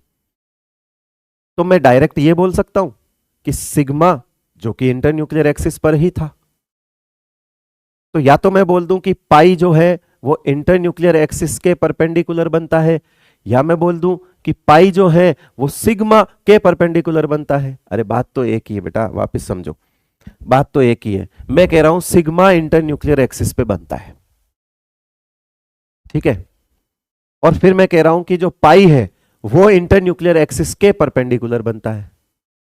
तो मैं इनडायरेक्टली ये बोल दूं कि जो पाई है वो सिग्मा के परपेंडिकुलर बनता है, यानी जिस एक्सिस में सिग्मा बना हुआ है वही तो आपका इंटरन्यूक्लियर एक्सिस है। सिग्मा हमेशा इंटरन्यूक्लियर एक्सिस पर ही बनता है, तभी तो उसका नाम कोएक्सियल है। Along the internuclear axis, coaxial overlapping, head on overlapping. अरे याद आ रहा है। यानी कि हम कह सकते हैं कि सिग्मा, बेटा गलत देखो, बहुत बड़े बड़े स्टेटमेंट है, मैं अभी सवाल में डाल के दे दूंगा, आप बोलोगे ये क्या आ गया। मैं समझा रहा हूं, आपको आसान लग रहा है, और यही चीज सवाल में स्टेटमेंट बन के आएगी, तुमको मुश्किल लग जाएगी। Pi bond is always form perpendicular to sigma bond. Sigma bond always form with internuclear, along with internuclear axis. ऐसे ऐसे स्टेटमेंट बनाएगा, तो मैं वही तो समझा रहा हूं, सिग्मा बॉन्ड हमेशा अलोंग द इंटरन्यूक्लियर एक्सिस बनता है, और pi bond perpendicular to internuclear axis बनता है। इसका मतलब है पाई बॉन्ड सिग्मा बॉन्ड के ही तो परपेंडिकुलर हुआ, क्योंकि सिग्मा बॉन्ड इंटरन्यूक्लियर एक्सिस था एक तरह से। तो हमेशा याद रखिएगा, जिस एक्सिस पे आपका सिग्मा बॉन्ड है वही इंटरन्यूक्लियर एक्सिस होता है, ये तय हो चुका है इस बात का, ठीक है। तो जिस एक्सिस पे आपका सिग्मा बॉन्ड है वो दो एटम के बीच में, सिर्फ मैं दो एटम की स्पीसीज की बात कर रहा हूं, है ना, बहुत ज्यादा इसको गहराई में ले जाके मत सोचना, पता पड़े बोलो कि ये सर इसमें ऐसा नहीं हो रहा, उसमें वैसा नहीं हो रहा, दो दो के बीच की बात हो रही है। चलो आ जाओ, खैर कोई बात नहीं, अभी समझ जाओगे। प्योर ऑर्बिटल के केस में कह रहा हूं मैं, है ना, अभी खेल समझ जाओगे, छोड़ो। ये C1 है, ये C2 है, ऐसा कुछ। देखना अब कहानी थोड़ी सी बदलेगी। तुमने हाइब्रिडाइजेशन क्या बोला बेटा, दोनों कार्बन का, sp2। क्या हाइब्रिडाइजेशन बोला, sp2। यानी ये तो तय बात है कि मिक्सिंग सबकी नहीं हो रही, मिक्सिंग इसकी इसकी हो रही है। तो कार्बन का, दोनों ही कार्बन के यहां पर 3 डब्बे बने, जिसका नाम sp2 था, इसका नाम sp2 था, और इसका नाम sp2 था। इलेक्ट्रॉन तो है ही अंदर, अज्यूम कर लो, ठीक है, मैं बार बार नहीं बना रहा। अब इस sp2 की कहानी समझो। तो मैं यहां पे sp2 बना, चलो इधर इसको बनाते, इधर बनाते, ये बन गया हमारा sp2, ये बन गया sp2, और ये भी बन गया sp2। यहां पर भी सेम बनेगा, sp2 sp2 और sp2। चलो 3 सिग्मा का हिसाब निकालो, यहां पे 3 सिग्मा का हिसाब निकालो। देखो कार्बन, देखते जाना बेटा, ये पहला कार्बन, इसका sp2 1 2 और 3, ऐसा ही बनेगा ट्राइगोनल प्लेनर। sp2 एक कार्बन का, दूसरा sp2, और तीसरा sp2 एक कार्बन का। ये हमने एक कार्बन के अरेंज कर लिए, मान लो इसको C1 का अरेंज कर लिया। अब C2 का अरेंज करता हूं, ये लो C2, इसका sp2 ऐसा हो गया, फिर ऐसा हो गया, एक sp2 जैसा उसका है वैसा ही अरेंज हो जाएगा, ये sp2 हो गया भाई। अरेंजमेंट तो समझ आ गया, बोले ये ट्राइगोनल प्लेनर तरीके से जुड़ चुके हैं, अरेंजमेंट तो समझ आ गया। उसके बाद बात आती है कि यहां पे 2 sp2 से तो हाइड्रोजन जुड़ेंगे, हर कार्बन के 2 sp2 से हाइड्रोजन जुड़ जाएंगे, 1s हाइड्रोजन हाइड्रोजन। C2 के 2 sp2 हाइड्रोजन खा गया, C2 के 2 sp2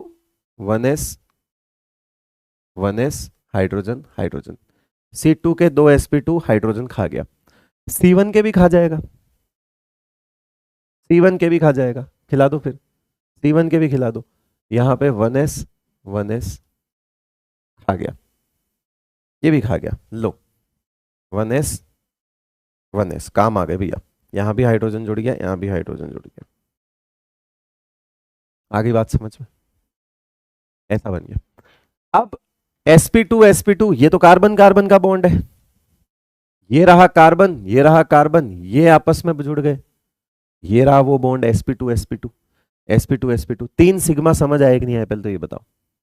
sp2 sigma carbon carbon वाला, ये कार्बन हाइड्रोजन वाले सिग्मा है, ये कार्बन हाइड्रोजन वाला सिग्मा है, ये कार्बन हाइड्रोजन वाला सिग्मा है, और ये भी कार्बन हाइड्रोजन वाला सिग्मा है।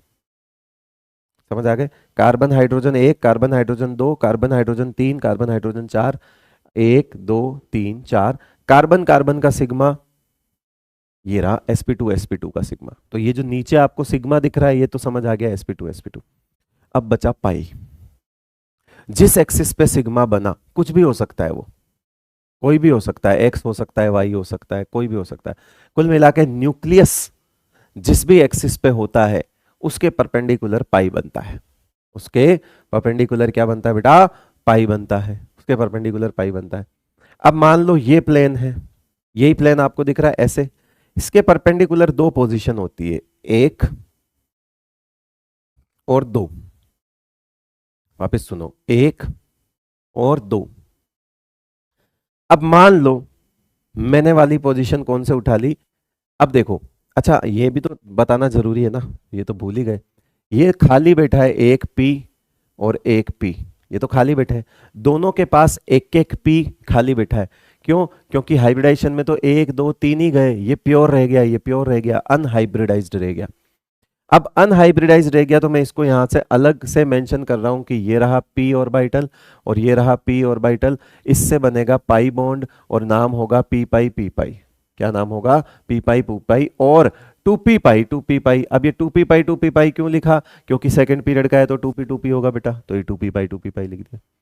तो इस पाई की आइडेंटिटी हो गई 2p पाई। अरे लेकिन इस चित्र में भी तो दिखाना पड़ेगा कि वो पाई कैसा दिखता है मेरे भाई।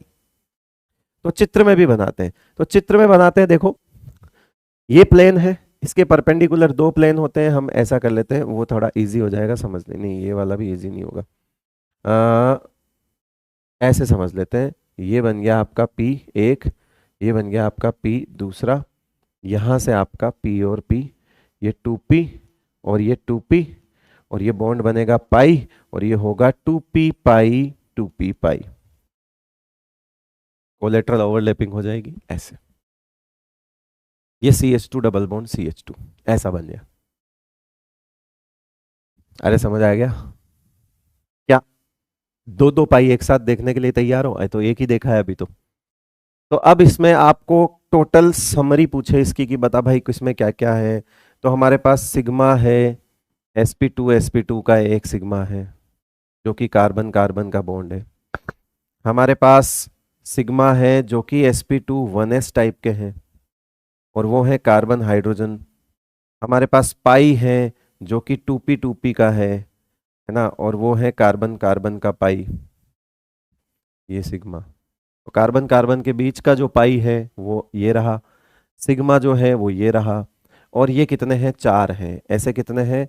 ये तो 1 हो गया कार्बन कार्बन का, ये 4 हो गया, और यहाँ पे अगेन ये 1 हो गया। ठीक है बेटा, चले आगे नेक्स्ट।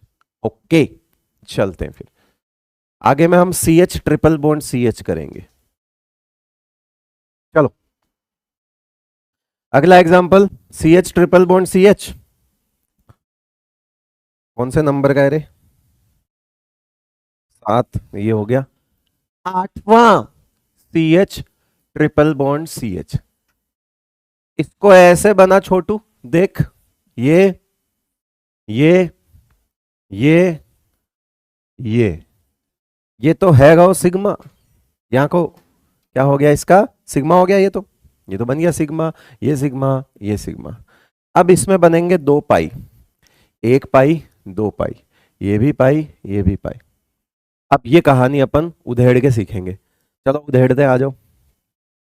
सबसे पहले इस कार्बन का हाइब्रिडाइजेशन बोलो क्या? sp, क्योंकि 2 सिग्मा।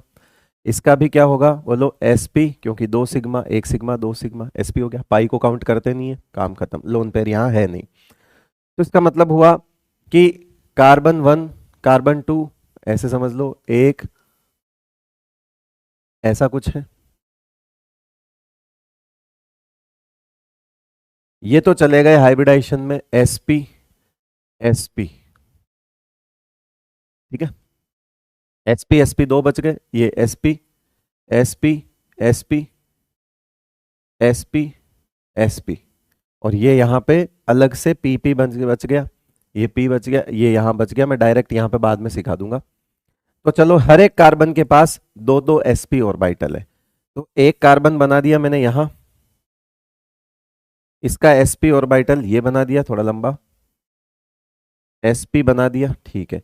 और दूसरा sp इधर बना दिया। sp sp लीनियर अरेंज होते हैं, हो गए।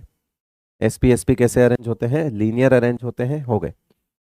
फिर दूसरा कार्बन यहां बना दिया, और उसका sp इधर एक बना दिया, और इधर एक बना दिया। ये भी इसके sp sp लीनियरली अरेंज हो गए। अब आपको ये वाली कहानी तो समझ आ गई होगी कि एक कार्बन के दोनों तरफ sp, एक कार्बन के दोनों तरफ sp हो गए। यहां आएगा आपका क्या? 1s मतलब हाइड्रोजन, यहां आएगा आपका 1s मतलब हाइड्रोजन। तो देखो आपको सीधे सीधे सिग्मा वाली सारी कहानी समझ आ गई। यहां सिग्मा बन गया, यहां सिग्मा बन गया, यहां सिग्मा बन गया। सिग्मा सिग्मा की सारी कहानी वो रही, देखो सिग्मा सिग्मा सिग्मा। ये नीचे वाली लाइन अपन ने पूरी बना ली। अब आते हैं 2 पाई। अब ये जो सिग्मा बना ये किसका है? sp sp का। कैसे बना होगा? इस तरह से बना होगा, कार्बन कार्बन का। और यहां पे क्या आया होगा? तो ये 1s आया होगा, और यहां पर भी क्या आया होगा? तो 1s आया होगा,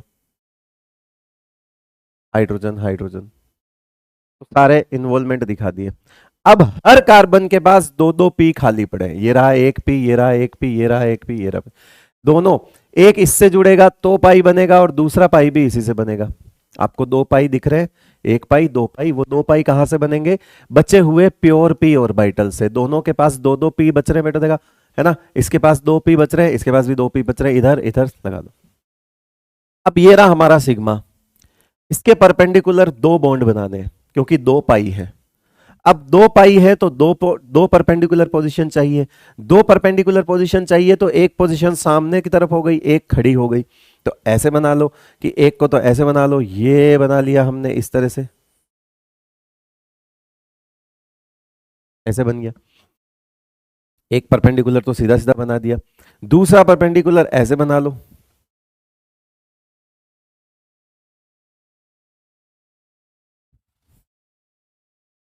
ऐसे बना दिया। ये 2p है, ये भी 2p है, ये ऐसे जुड़ेंगे,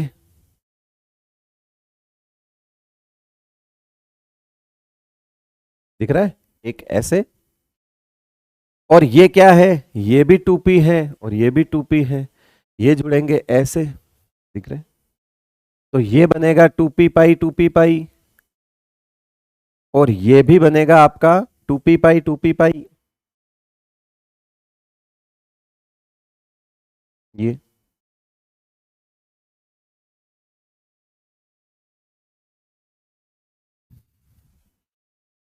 ये है आपका CH ट्रिपल बॉन्ड CH, दिख रहा है। एक इस प्लेन में पाई है, देखो इस प्लेन में सिग्मा है, ऐसे अगर सिग्मा है तो एक तो इस प्लेन में पाई बनेगा, ठीक है। और एक उसके परपेंडिकुलर प्लेन कौन सा होगा? एक सामने वाला होगा, ऐसे ऐसे वाला। तो ये दोनों पोजीशन दिख गई आपको, ठीक है। ये जो येलो वाला है ये बोर्ड से बाहर आता और पीछे जाता हुआ प्लेन है। ये वाला आपका बिल्कुल बोर्ड वाला ही प्लेन है, और ये आपका ऐसे प्लेन है, ठीक है। तीनों प्लेन आपको समझ आ ही गए होंगे। ये इस तरह से बनता है। चलो अब बात आती है कि हमको डायरेक्ट कोई जुगाड़ मिल जाए तो, है ना। पाई की आइडेंटिटी के डायरेक्ट जुगाड़, MDJ फॉर पाई आइडेंटिटी, सीधा सीधा सुपर डुपर जुगाड़ लिख लो, है ना। जैसे SO3 2 minus NO3 minus NO2 minus CO3 2 minus, है ना, ClO4 minus ClO3 minus ClO2 minus SO4 2 minus, और यहाँ पे PO4 3 माइनस। ये लो, ऐसे खूब सारे सवाल है जिसमें आपसे पूछा जाता है कि बताओ कौन सा वाला पाई है। सिग्मा विग्मा सीख लिया, अब इनके लिए सिग्मा पूछा भी नहीं जाता, और पूछा जाएगा तो भी जो हाइब्रिडाइजेशन हो वो लगा लेना, और ऑक्सीजन का पी बता देना। हाइड्रोजन का वहां 1s था, ऑक्सीजन के पी से करवा लेना हिसाब किताब, पर वो नहीं पूछा जाता, छोड़ो, है ना। आप तो इसमें पाई का जुगाड़ निकालना है। पाई का जुगाड़ डायरेक्ट कैसे निकालते हैं? डायरेक्ट तो कुछ MDJ है। पहला MDJ है क्या? पहला MDJ क्या है? If central atom belongs to second period, then P pi always. देखो सराउंडिंग तो सब में ऑक्सीजन है, सराउंडिंग तो सब में ऑक्सीजन है, यानी कि वो तो सेकंड पीरियड का है ही। बात आती है कि अगर सेंट्रल एटम भी सेकंड पीरियड का हो, जैसे नाइट्रोजन सेकंड पीरियड का, नाइट्रोजन सेकंड पीरियड का, कार्बन सेकंड पीरियड का, ठीक है।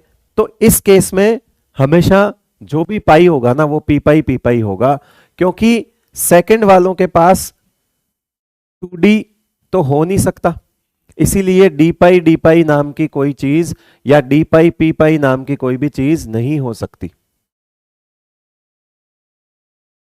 है ना। क्योंकि बिकॉज 2D होता नहीं है सेकंड पीरियड वालों के पास, तो डी पाई डी कहां से लाएंगे पाई बनाने के लिए? है ही नहीं। तो अगर पाई है तो फिर वो पी पाई पी पाई है, और वो भी कौन सा, 2p पाई 2p पाई। क्यों, क्योंकि सेकंड पीरियड का 2 हो गया और ऑक्सीजन तो सेकंड पीरियड का है ही, तो वो तो अपना 2p ही देगा। ऑक्सीजन भाई सराउंडिंग एटम तो इन सब में सेकंड पीरियड का है। चलो उसके बाद रूल नंबर 2 आता है, एमडीजे ही चल रहे हैं ये। Rule number 2, if hybridization is sp, then all are p pi p pi. Hybridization अगर sp है तो पाई बॉन्ड जो है वो क्या होंगे, p पाई p पाई होंगे। तीसरा, इफ हाइब्रिडाइजेशन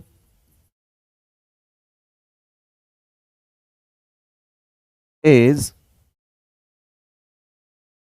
sp2, तो एक बात बताओ, sp2 का मतलब क्या है, sp2 का मतलब क्या है, s plus P plus P plus P में से मिक्सिंग किसकी हुई, इसकी हुई, तो एक p बचेगा, यानी पहला जो है वो तो p पाई होगा। If hybridization is sp2 then first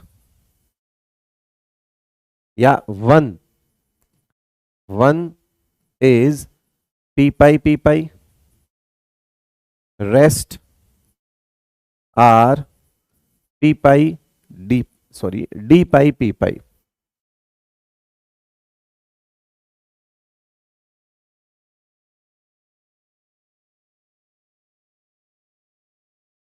भी सीखेंगे। चौथा, इफ हाइब्रिडाइजेशन is sp3 और अदर, इसमें sp3d3, तो all are d pi p pi. Because sp3 hybridization का मतलब क्या है, s प्लस p मिक्स हो चुके हैं तीनों p, s प्लस p। तो बताओ p बचेगा क्या पाई बनाने के लिए, नहीं बचेगा। यहां कितना बचेगा, एक बचेगा।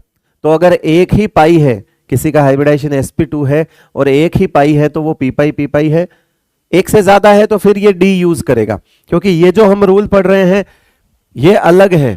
पहला रूल ये रहा, यहां खत्म हो गया कि ये तो सिर्फ सेकंड पीरियड के लिए वैलिड है, ये वाला सिर्फ सेकंड पीरियड के लिए वैलिड है।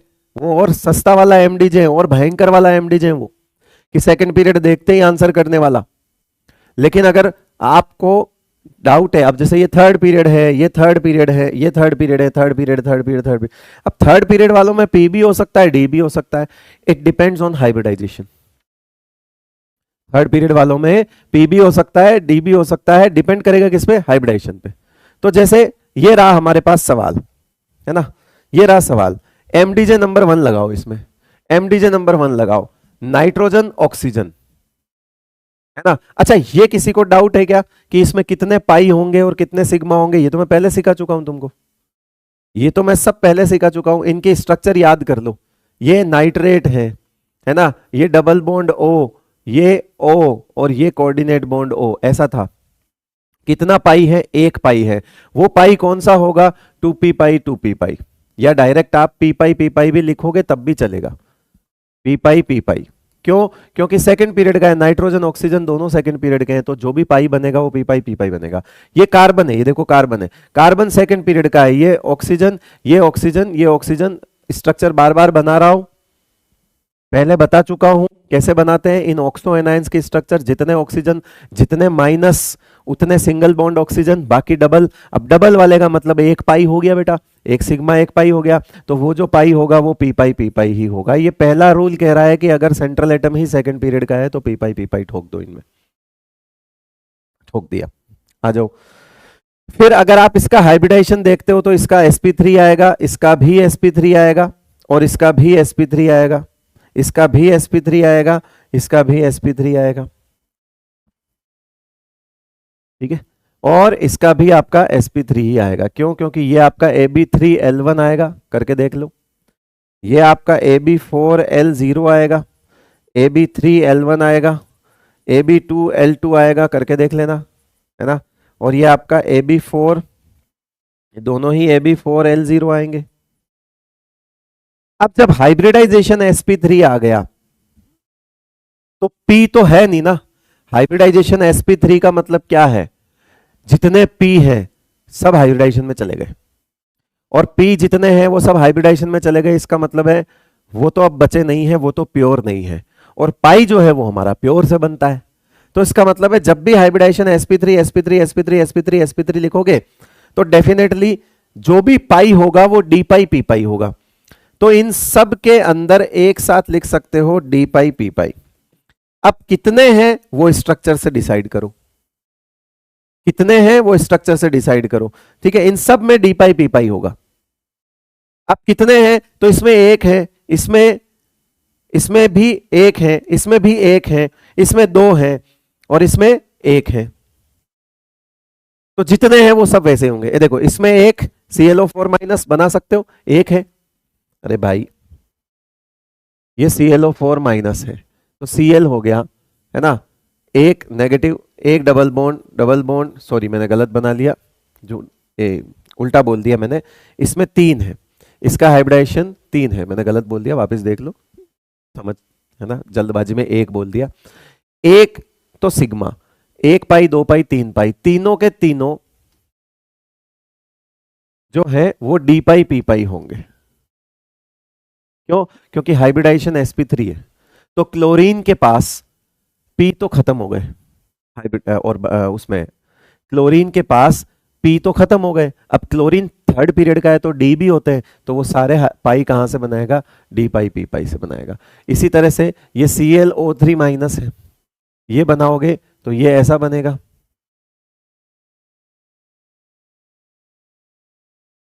ऐसा ही बनेगा, ClO3 माइनस, ये ऐसा बनेगा, ये देखो, और ये एक लोन पेयर आ जाएगा, ऐसा ही आएगा। अब इसको देखो कितने पाई है, दो, एक पाई, दो पाई, तो दो, टू, हाइब्रिडाइजेशन sp3 हो गया। ठीक है, क्योंकि Ab3L1 है तो टू है, तो वो भी डी पाई पी पाई होगा, दोनों के दोनों डी पाई पी पाई होंगे।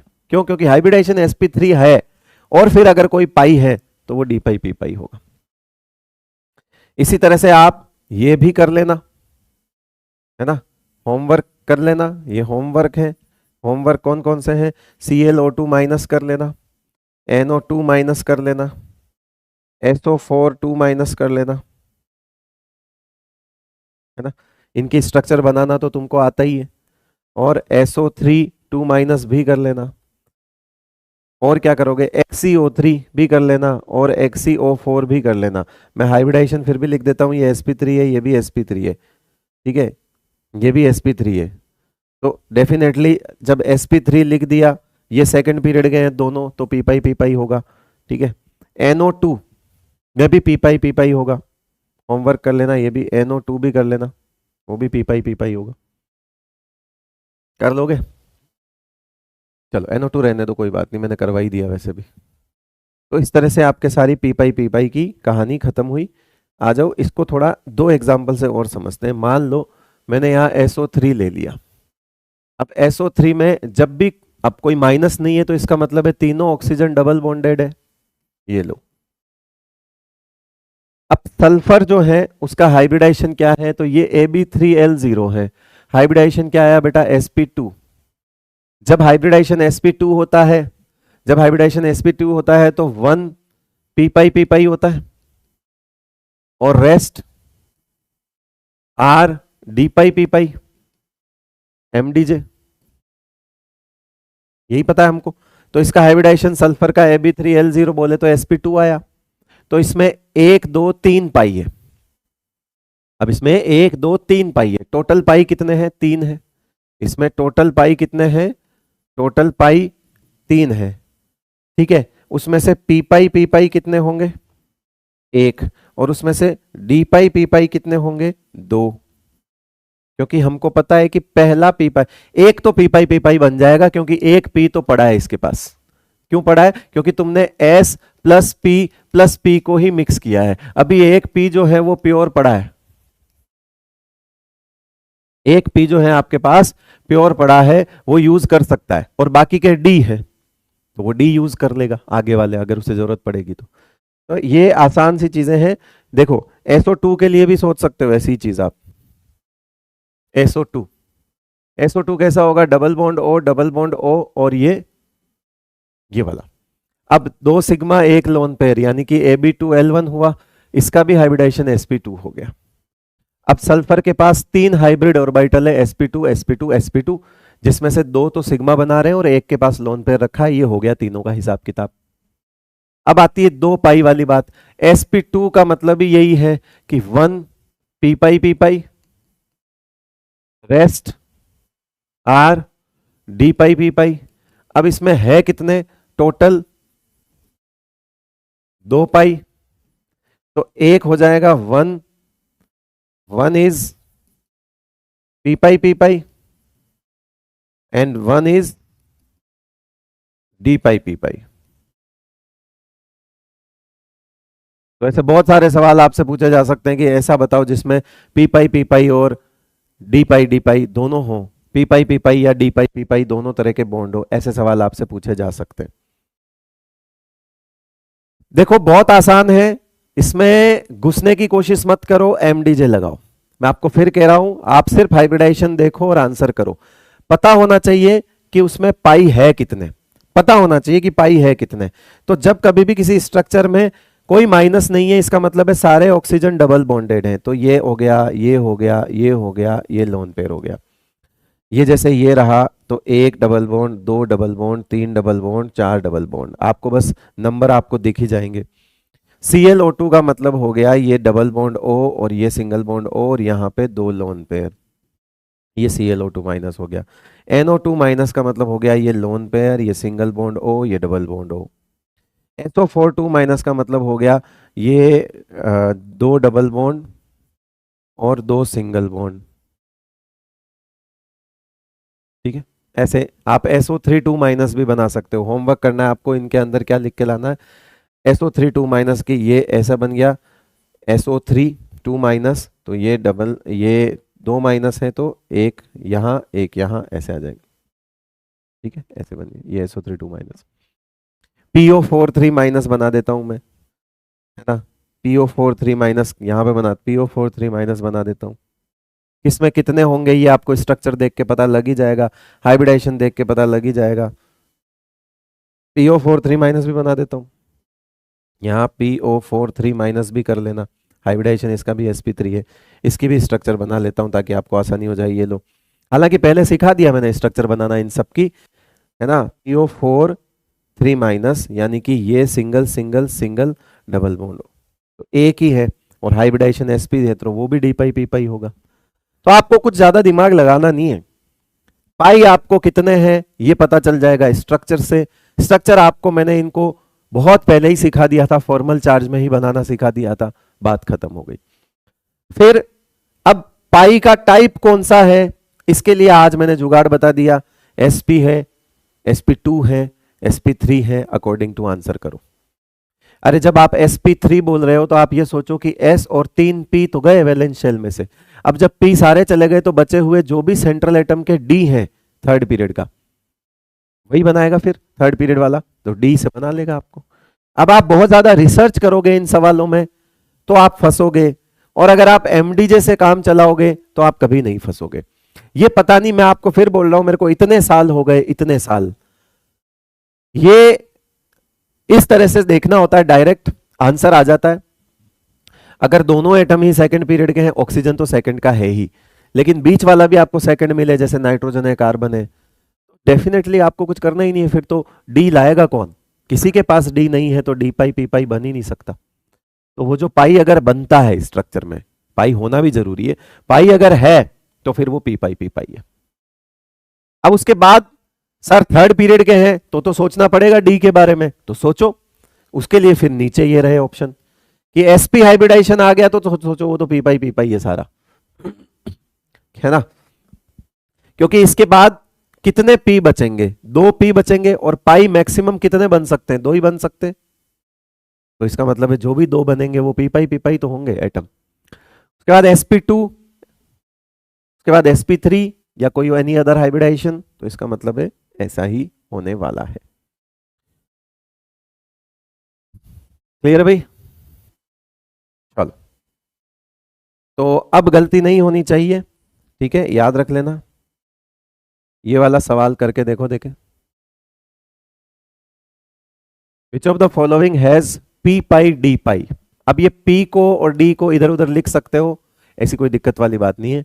डी पहले पी पहले ऐसा कुछ भी नहीं है, लिख सकते हो, है ना, दोनों ही सही माने जाते हैं। तो ऐसे नाराज मत हो जाना कि सर डी पहले लिखा है पी पहले लिखा है, आप तो सिंपल सी बात है। अरे डी होना भी तो चाहिए, ये एक ही बात है, सेम है ना।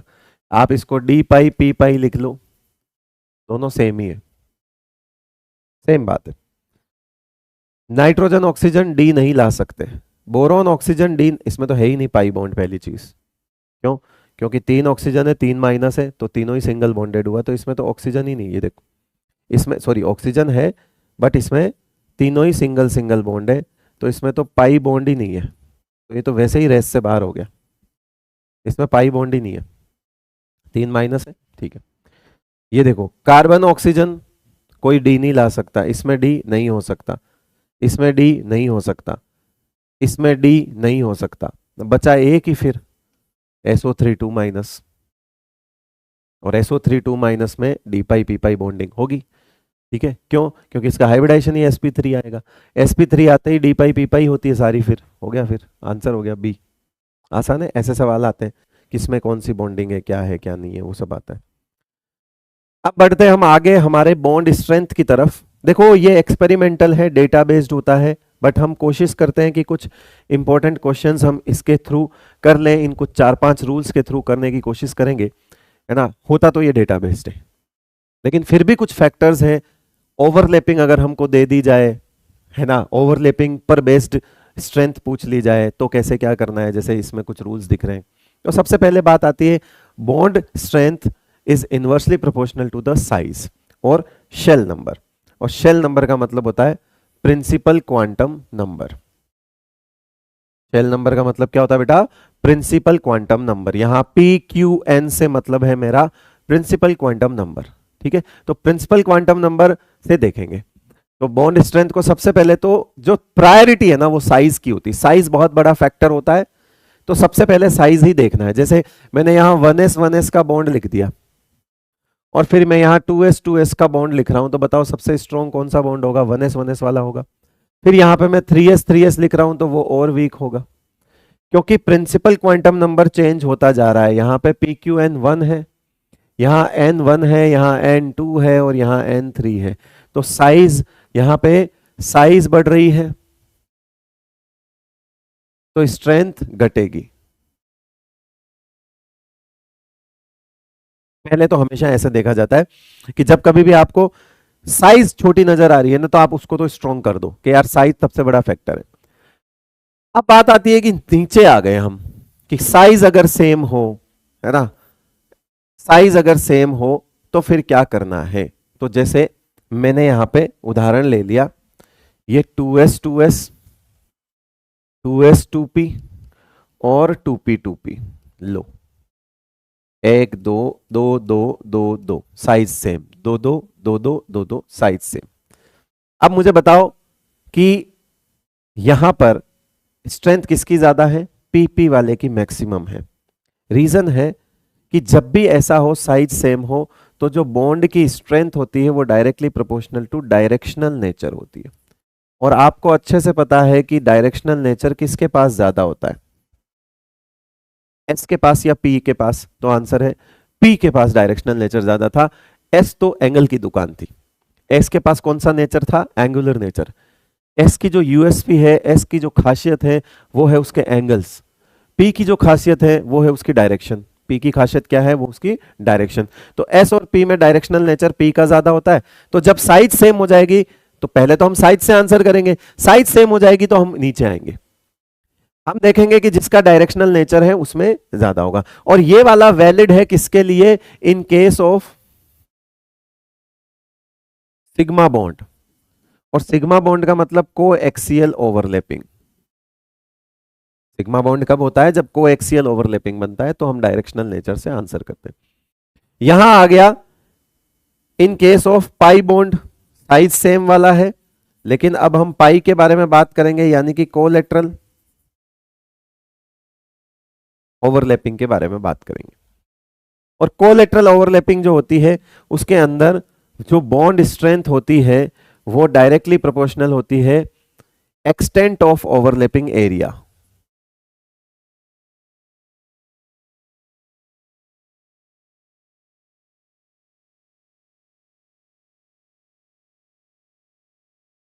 तो कैसे निकालेंगे? देखो इधर फटाफट देखो, पी पाई को इसने वीक बताया है, तो पहले सबसे पहले तो मान लो इसकी साइज सेम कर लेते हैं। ये 3 लगा लो, 3 लगा लो, 3 लगा लो, 3 लगा लो, 3 लगा लो, 3 लगा लो, 3p 3p 3p 3d और 3d 3d। तो पहले 3p 3p बना लेते हैं। तो ये रहा 3p 3p, ऐसे पाई बन रहा होगा, ये लो। फिर ये रहा 3p 3d, ये लो, ये 3p है, और यहां आ जाएगा आपका 3d इस तरह से, और फिर आएगा आपका 3d 3d।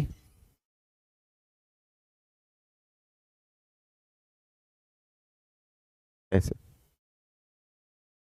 देखो, जो झुके हुए हैं वो एक दूसरे के अंदर ज्यादा घुसेंगे, और जो एक दूसरे के अंदर ज्यादा घुसेंगे वो ज्यादा मर्ज होंगे, और जो ज्यादा मर्ज होंगे वो ओवरलैपिंग एरिया ज्यादा बनाएंगे।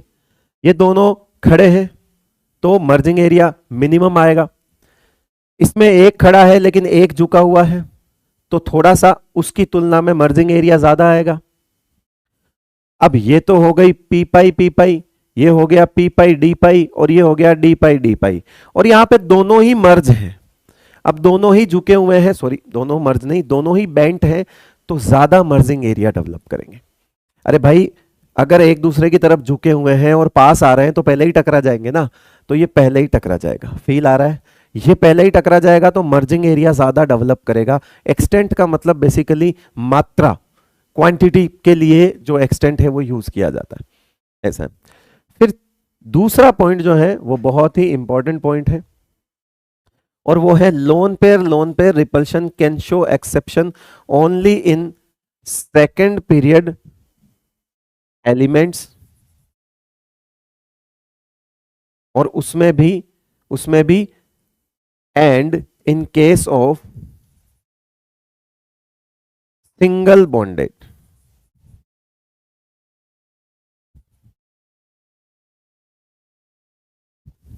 किसमें? सिंगल बॉन्डेड एटम्स में ऐसा होता है। ठीक है, तो अब ये वाला जो केस है ना, ये आपको एहतियात बरतने के लिए लिखा हुआ है, और इसके कुछ केस मैं जो बताऊंगा वही करने हैं आपको। जो जो मैं बताऊंगा लोन पे रिपल्शन वाला, वही आपको करने हैं। ठीक है, और यहां पे जो एग्जाम्पल है, या नाइट्रोजन है, ऑक्सीजन है, फ्लोरीन है, यहां तक वैलिड चलेगा। ये नाइट्रोजन, ऑक्सीजन और फ्लोरीन के केस जब भी होंगे वहां पे ये लफड़ा करेगा, है ना। जैसे एग्जाम्पल पे से नाइट्रोजन सिंगल बॉन्डेड नाइट्रोजन है, ऑक्सीजन सिंगल बॉन्डेड ऑक्सीजन है, और फ्लोरीन सिंगल बॉन्डेड फ्लोरीन है। इनमें है ना मतलब इतना लोन पे रिपल्शन लगता है कि ये कुछ गड़बड़ कर सकते हैं। वापस सुनो, नाइट्रोजन सिंगल बॉन्ड नाइट्रोजन गड़बड़ करेगा, ऑक्सीजन सिंगल बॉन्ड ऑक्सीजन भी गड़बड़ करेगा, और फ्लोरीन सिंगल बॉन्ड फ्लोरीन भी गड़बड़ करेगा, है ना। ये 3 एग्जाम्पल हैं जहां पर लफड़ा आएगा, है ना। Generally valid for nitrogen single bond nitrogen, वापस सुन लो, ऑक्सीजन सिंगल बॉन्ड ऑक्सीजन, और फ्लोरीन सिंगल बॉन्ड फ्लोरीन। इनके अंदर ये दिक्कत आ सकती है, इनमें ये प्रॉब्लम चलेगी, याद रख लेना बेटा, इनमें ये प्रॉब्लम चलेगी। वापस सुनो, नाइट्रोजन ऑक्सीजन फ्लोरीन, नहीं याद रहता है, उल्टा याद करो, FON, फोन में ये दिक्कत आएगी, और ये फोन सिंगल सिंगल बॉन्डेड होने चाहिए, तब लोन पे रिपल्शन जो है वो लग सकता है। वैलिड इन, है ना, यहां लिख देते हैं वैलिड इन नाइट्रोजन ऑक्सीजन और फ्लोरीन, क्योंकि आपके लिए तो यही दिक्कत करेंगे, तो बस इन्हीं के लिए करेंगे। आ जाओ कुछ सवाल करते हैं। 1s 1s 2s 2s 3s 3s, size देखेंगे सबसे पहले, बॉन्ड स्ट्रेंथ का ऑर्डर बना डालेंगे, आसान सा है। अगला देखो 2 टू टू, साइज सेम है, two two two two two two, तो एस एस पी पीपी, तो पीपी वाला मैक्सिमम होगा डायरेक्शनल नेचर से।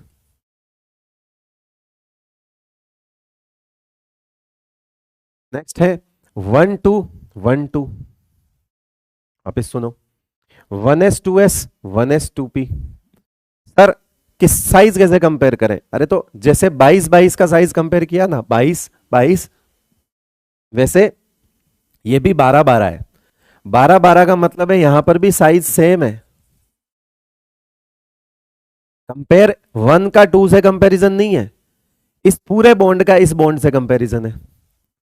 तो 12 का 12 से कंपैरिजन है तो साइज सेम हुआ, तो फिर अगेन यहां पर डायरेक्शनल नेचर वाला ही देखेंगे। तो bond strength is directly proportional to directional nature.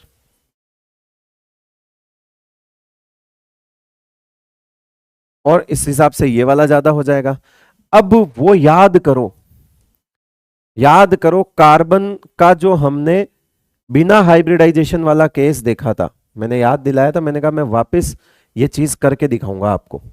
तो यहां पे हमने ये वाले बॉन्ड को तो बाला था, ये वाला बॉन्ड तो था 2p1s, और ये जो 3 बॉन्ड थे ये थे 2p1s, सॉरी गलत बना दिया, ये वाला जो बॉन्ड था, एक बॉन्ड जो था वो तो था 2s1s, और ये था 2p1s, और ये 2p1s के कितने थे टोटल 3, और ये कितना था 1। तो हमने यहां पे लिखा था कि इसके केस में if carbon remains unhybridised in CH4, तो मैंने कहा था कि 3 बॉन्ड स्ट्रॉन्ग होंगे और एक वीक होगा। कुछ याद आ रहा है? और मैंने वहां भी बोला था कि मैं याद दिलाऊंगा ये चीज कि 3 बॉन्ड स्ट्रॉन्ग होते हैं और एक वीक होता है। वापस सुनो, 3 बॉन्ड स्ट्रॉन्ग होते हैं और एक वीक होता है। आप समझ आया कि वो एक वीक क्यों होता है? क्योंकि वो 1 2s से बना हुआ है। ये है 1s 2s और ये है 1s 2p, 1s 2s और 1s 2p से बना हुआ बॉन्ड है। क्योंकि 1s 2p से बना हुआ बॉन्ड, ये जो 1s 2p से बने हुए बॉन्ड है ये ज्यादा डायरेक्शनल थे, तो ये स्ट्रॉन्ग है और ये वीक है। क्या हो जाएंगे? ये वीक हो जाएंगे। चलो ये क्या हो जाएंगे? वीक। क्लियर भाई? चलो अब अगला करके देखो, फटाफट लगाओ दिमाग, जल्दी लगाओ।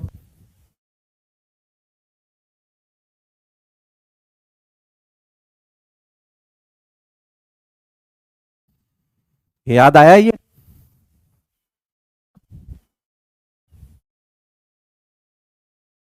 CH4 without hybridisation.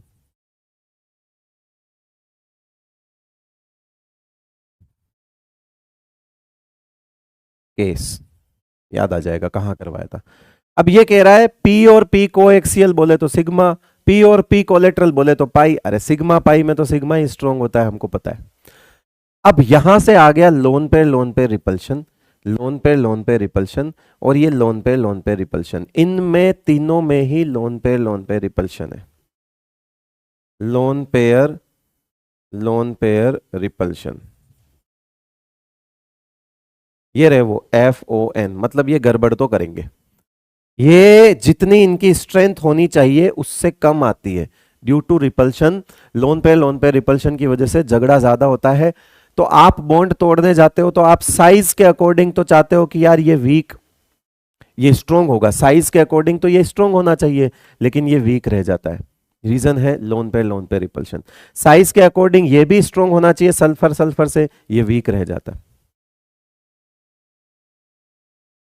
साइज के अकॉर्डिंग ये भी होना चाहिए, ये वीक रह जाता है, फिर यहां पे वापस डिक्रीज होना शुरू हो जाता है। अब इसका फाइनल ऑर्डर अगर आप लिखोगे तो फाइनल ऑर्डर कुछ ऐसा आता है बेटा। फाइनल ऑर्डर ऐसा आता है कि जो Cl2 होता है उसके बाद Br2 होता है, उसके बाद F2 होता है, और उसके बाद I2 आता है। और ये बहुत इंपॉर्टेंट है, बॉन्ड स्ट्रेंथ कह लो और बॉन्ड एनर्जी कह लो, एक ही बात है, और नीट के पॉइंट ऑफ व्यू से वेरी वेरी इंपॉर्टेंट। ये सवाल आज दिन तक 4 से 5 बार पूछा जा चुका है कंपटीशन एग्जाम में कि हेलोजन फैमिली का बॉन्ड एनर्जी का या बॉन्ड स्ट्रेंथ का ऑर्डर बताओ। तो ये ये रहा। तो ये इतना, ये वाला, ये देखो वीक होने का रीजन लोन पे रिपल्शन है, लेकिन कितना वीक होगा वो यहां से आके यहां बैठेगा, ये तीसरे नंबर पे, है ना। कितना घट गया, कितना घटा है, ये कैसे पता लगेगा? तो वो तो इसका डेटा देख के पता लगेगा। डेटा हमें ये सजेस्ट करता है कि Cl2 Br2 के बाद F2 आता है, ठीक है। इनकी पूरी फैमिली का वैसे नहीं पूछा जाता, इसलिए मैंने नहीं लिखा।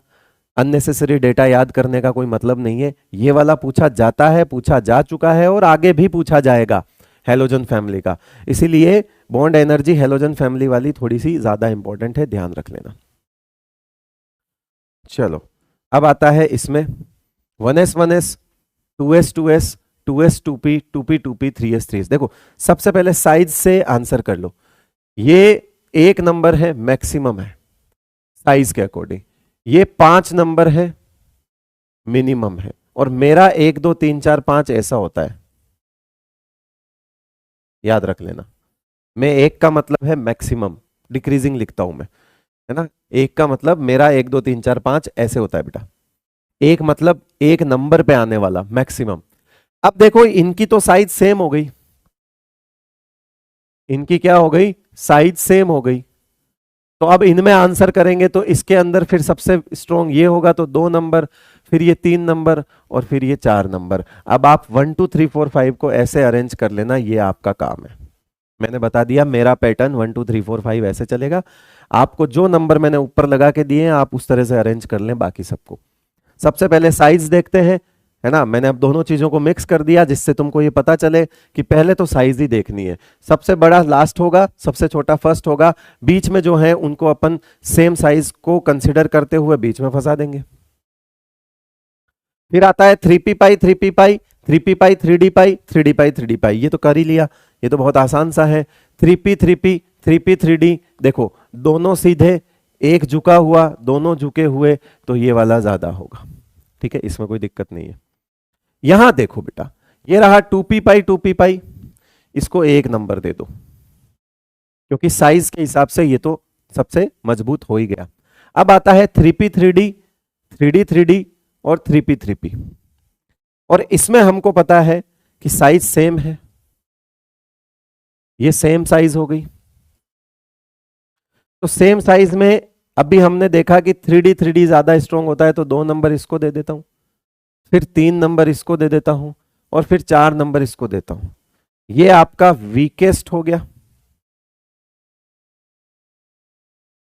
और ये एग्जिस्ट ही नहीं करता। इस बात से हमको एक सवाल याद आ गया कि मान लो nitrogen triple bond nitrogen exist करता है, but phosphorus triple bond phosphorus exist नहीं करता है। रीजन, यहां पर जो पाई होगा वो 3p पाई 3p पाई होगा और वो एग्जिस्ट नहीं करता है। अब वो एग्जिस्ट नहीं करता है, वीकेस्ट है, तो कैसा करेगा? अब क्योंकि ये सेकंड पीरियड का है बेटा, तो यहां जो पाई आपको दिख रहे हैं ये 2p पाई है और 2p पाई है, ये स्ट्रॉन्ग बॉन्ड है तो एग्जिस्ट कर जाएगा, वो रहा 2p पाई 2p पाई। तो N2 एग्जिस्ट करता है रूम टेम्परेचर पर, P2 एग्जिस्ट नहीं करता है। ऐसा सवाल कई बार आ चुका है। Nitrogen form N2 N triple bond N, but phosphorus do not exist as P triple bond P at room temperature. Why? Because triple bond present between phosphorus atom. गलत होता तो एग्जिस्ट ही कर जाता। P pi bonding is weak, P pi bonding is strong. Phosphorus के लिए पूछा है, फॉस्फोरस के लिए पूछा है ना। Nitrogen form N2 but phosphorus do not exist, यानी फॉस्फोरस का रीजन पूछा है तो ये आंसर नहीं जाएगा। इसके अंदर P पाई बॉन्डिंग वीक होती है, ये आंसर। नाइट्रोजन के लिए नहीं पूछा ना, नाइट्रोजन N2 बनाता है, फॉस्फोरस क्यों नहीं बनाता है ये पूछा है, तो फॉस्फोरस क्यों नहीं बनाता है तो ये आंसर जाएगा, ये थोड़ी जाएगा। और मल्टीपल बॉन्ड फॉर्म इजीली, ये तो वैसे ही गलत हो गया। ये रहा आपका सवाल, ये हो गया आपका सवाल। ये एनसीईआरटी एग्जाम्पलर में है, ये पीवाईक्यू में है, और ये सवाल कई बार आपको देखने को मिल सकता है। ऐसा क्यों होता है ये हमने अच्छे से आपको समझा दिया है। कुछ और इंपॉर्टेंट जो है मैं आपको होमवर्क दे के जाऊंगा, आपको करके लाने। वो होमवर्क है, give correct order of bond strength in following. ठीक है, आसान वाले दूंगा, ज्यादा परेशान वाले नहीं दूंगा। जहां लोन पेयर वाले लफड़े मैंने खत्म कर दिए, FON में, अब नहीं दूंगा मैं आपको वो। तो बिना लोन पेयर वाले हैं, साइज वगैरह के हैं, टॉप टू बॉटम साइज से आंसर निकल जाएंगे, चिंता मत करो। ठीक है, कर लोगे वो वाले सवाल, दे के जाऊंगा। ठीक है, यहां स्लाइड से आपको नोट कर लेना है, इस वाली स्लाइड से आप नोट कर लेना, मैं लिख के जाऊंगा। अभी के लिए इतना ही आज की क्लास में। नेक्स्ट क्लास से हम क्या शुरू करने वाले हैं, डाइपोल मोमेंट शुरू करने वाले बेटा। क्या शुरू करने वाले हैं, डाइपोल मोमेंट नेक्स्ट क्लास से शुरू करने वाले हैं, और उसके बाद आयनिक बॉन्ड पढ़ेंगे हम। चलिए, बहुत बहुत शुक्रिया आपका, थैंक यू सो मच, नमस्कार।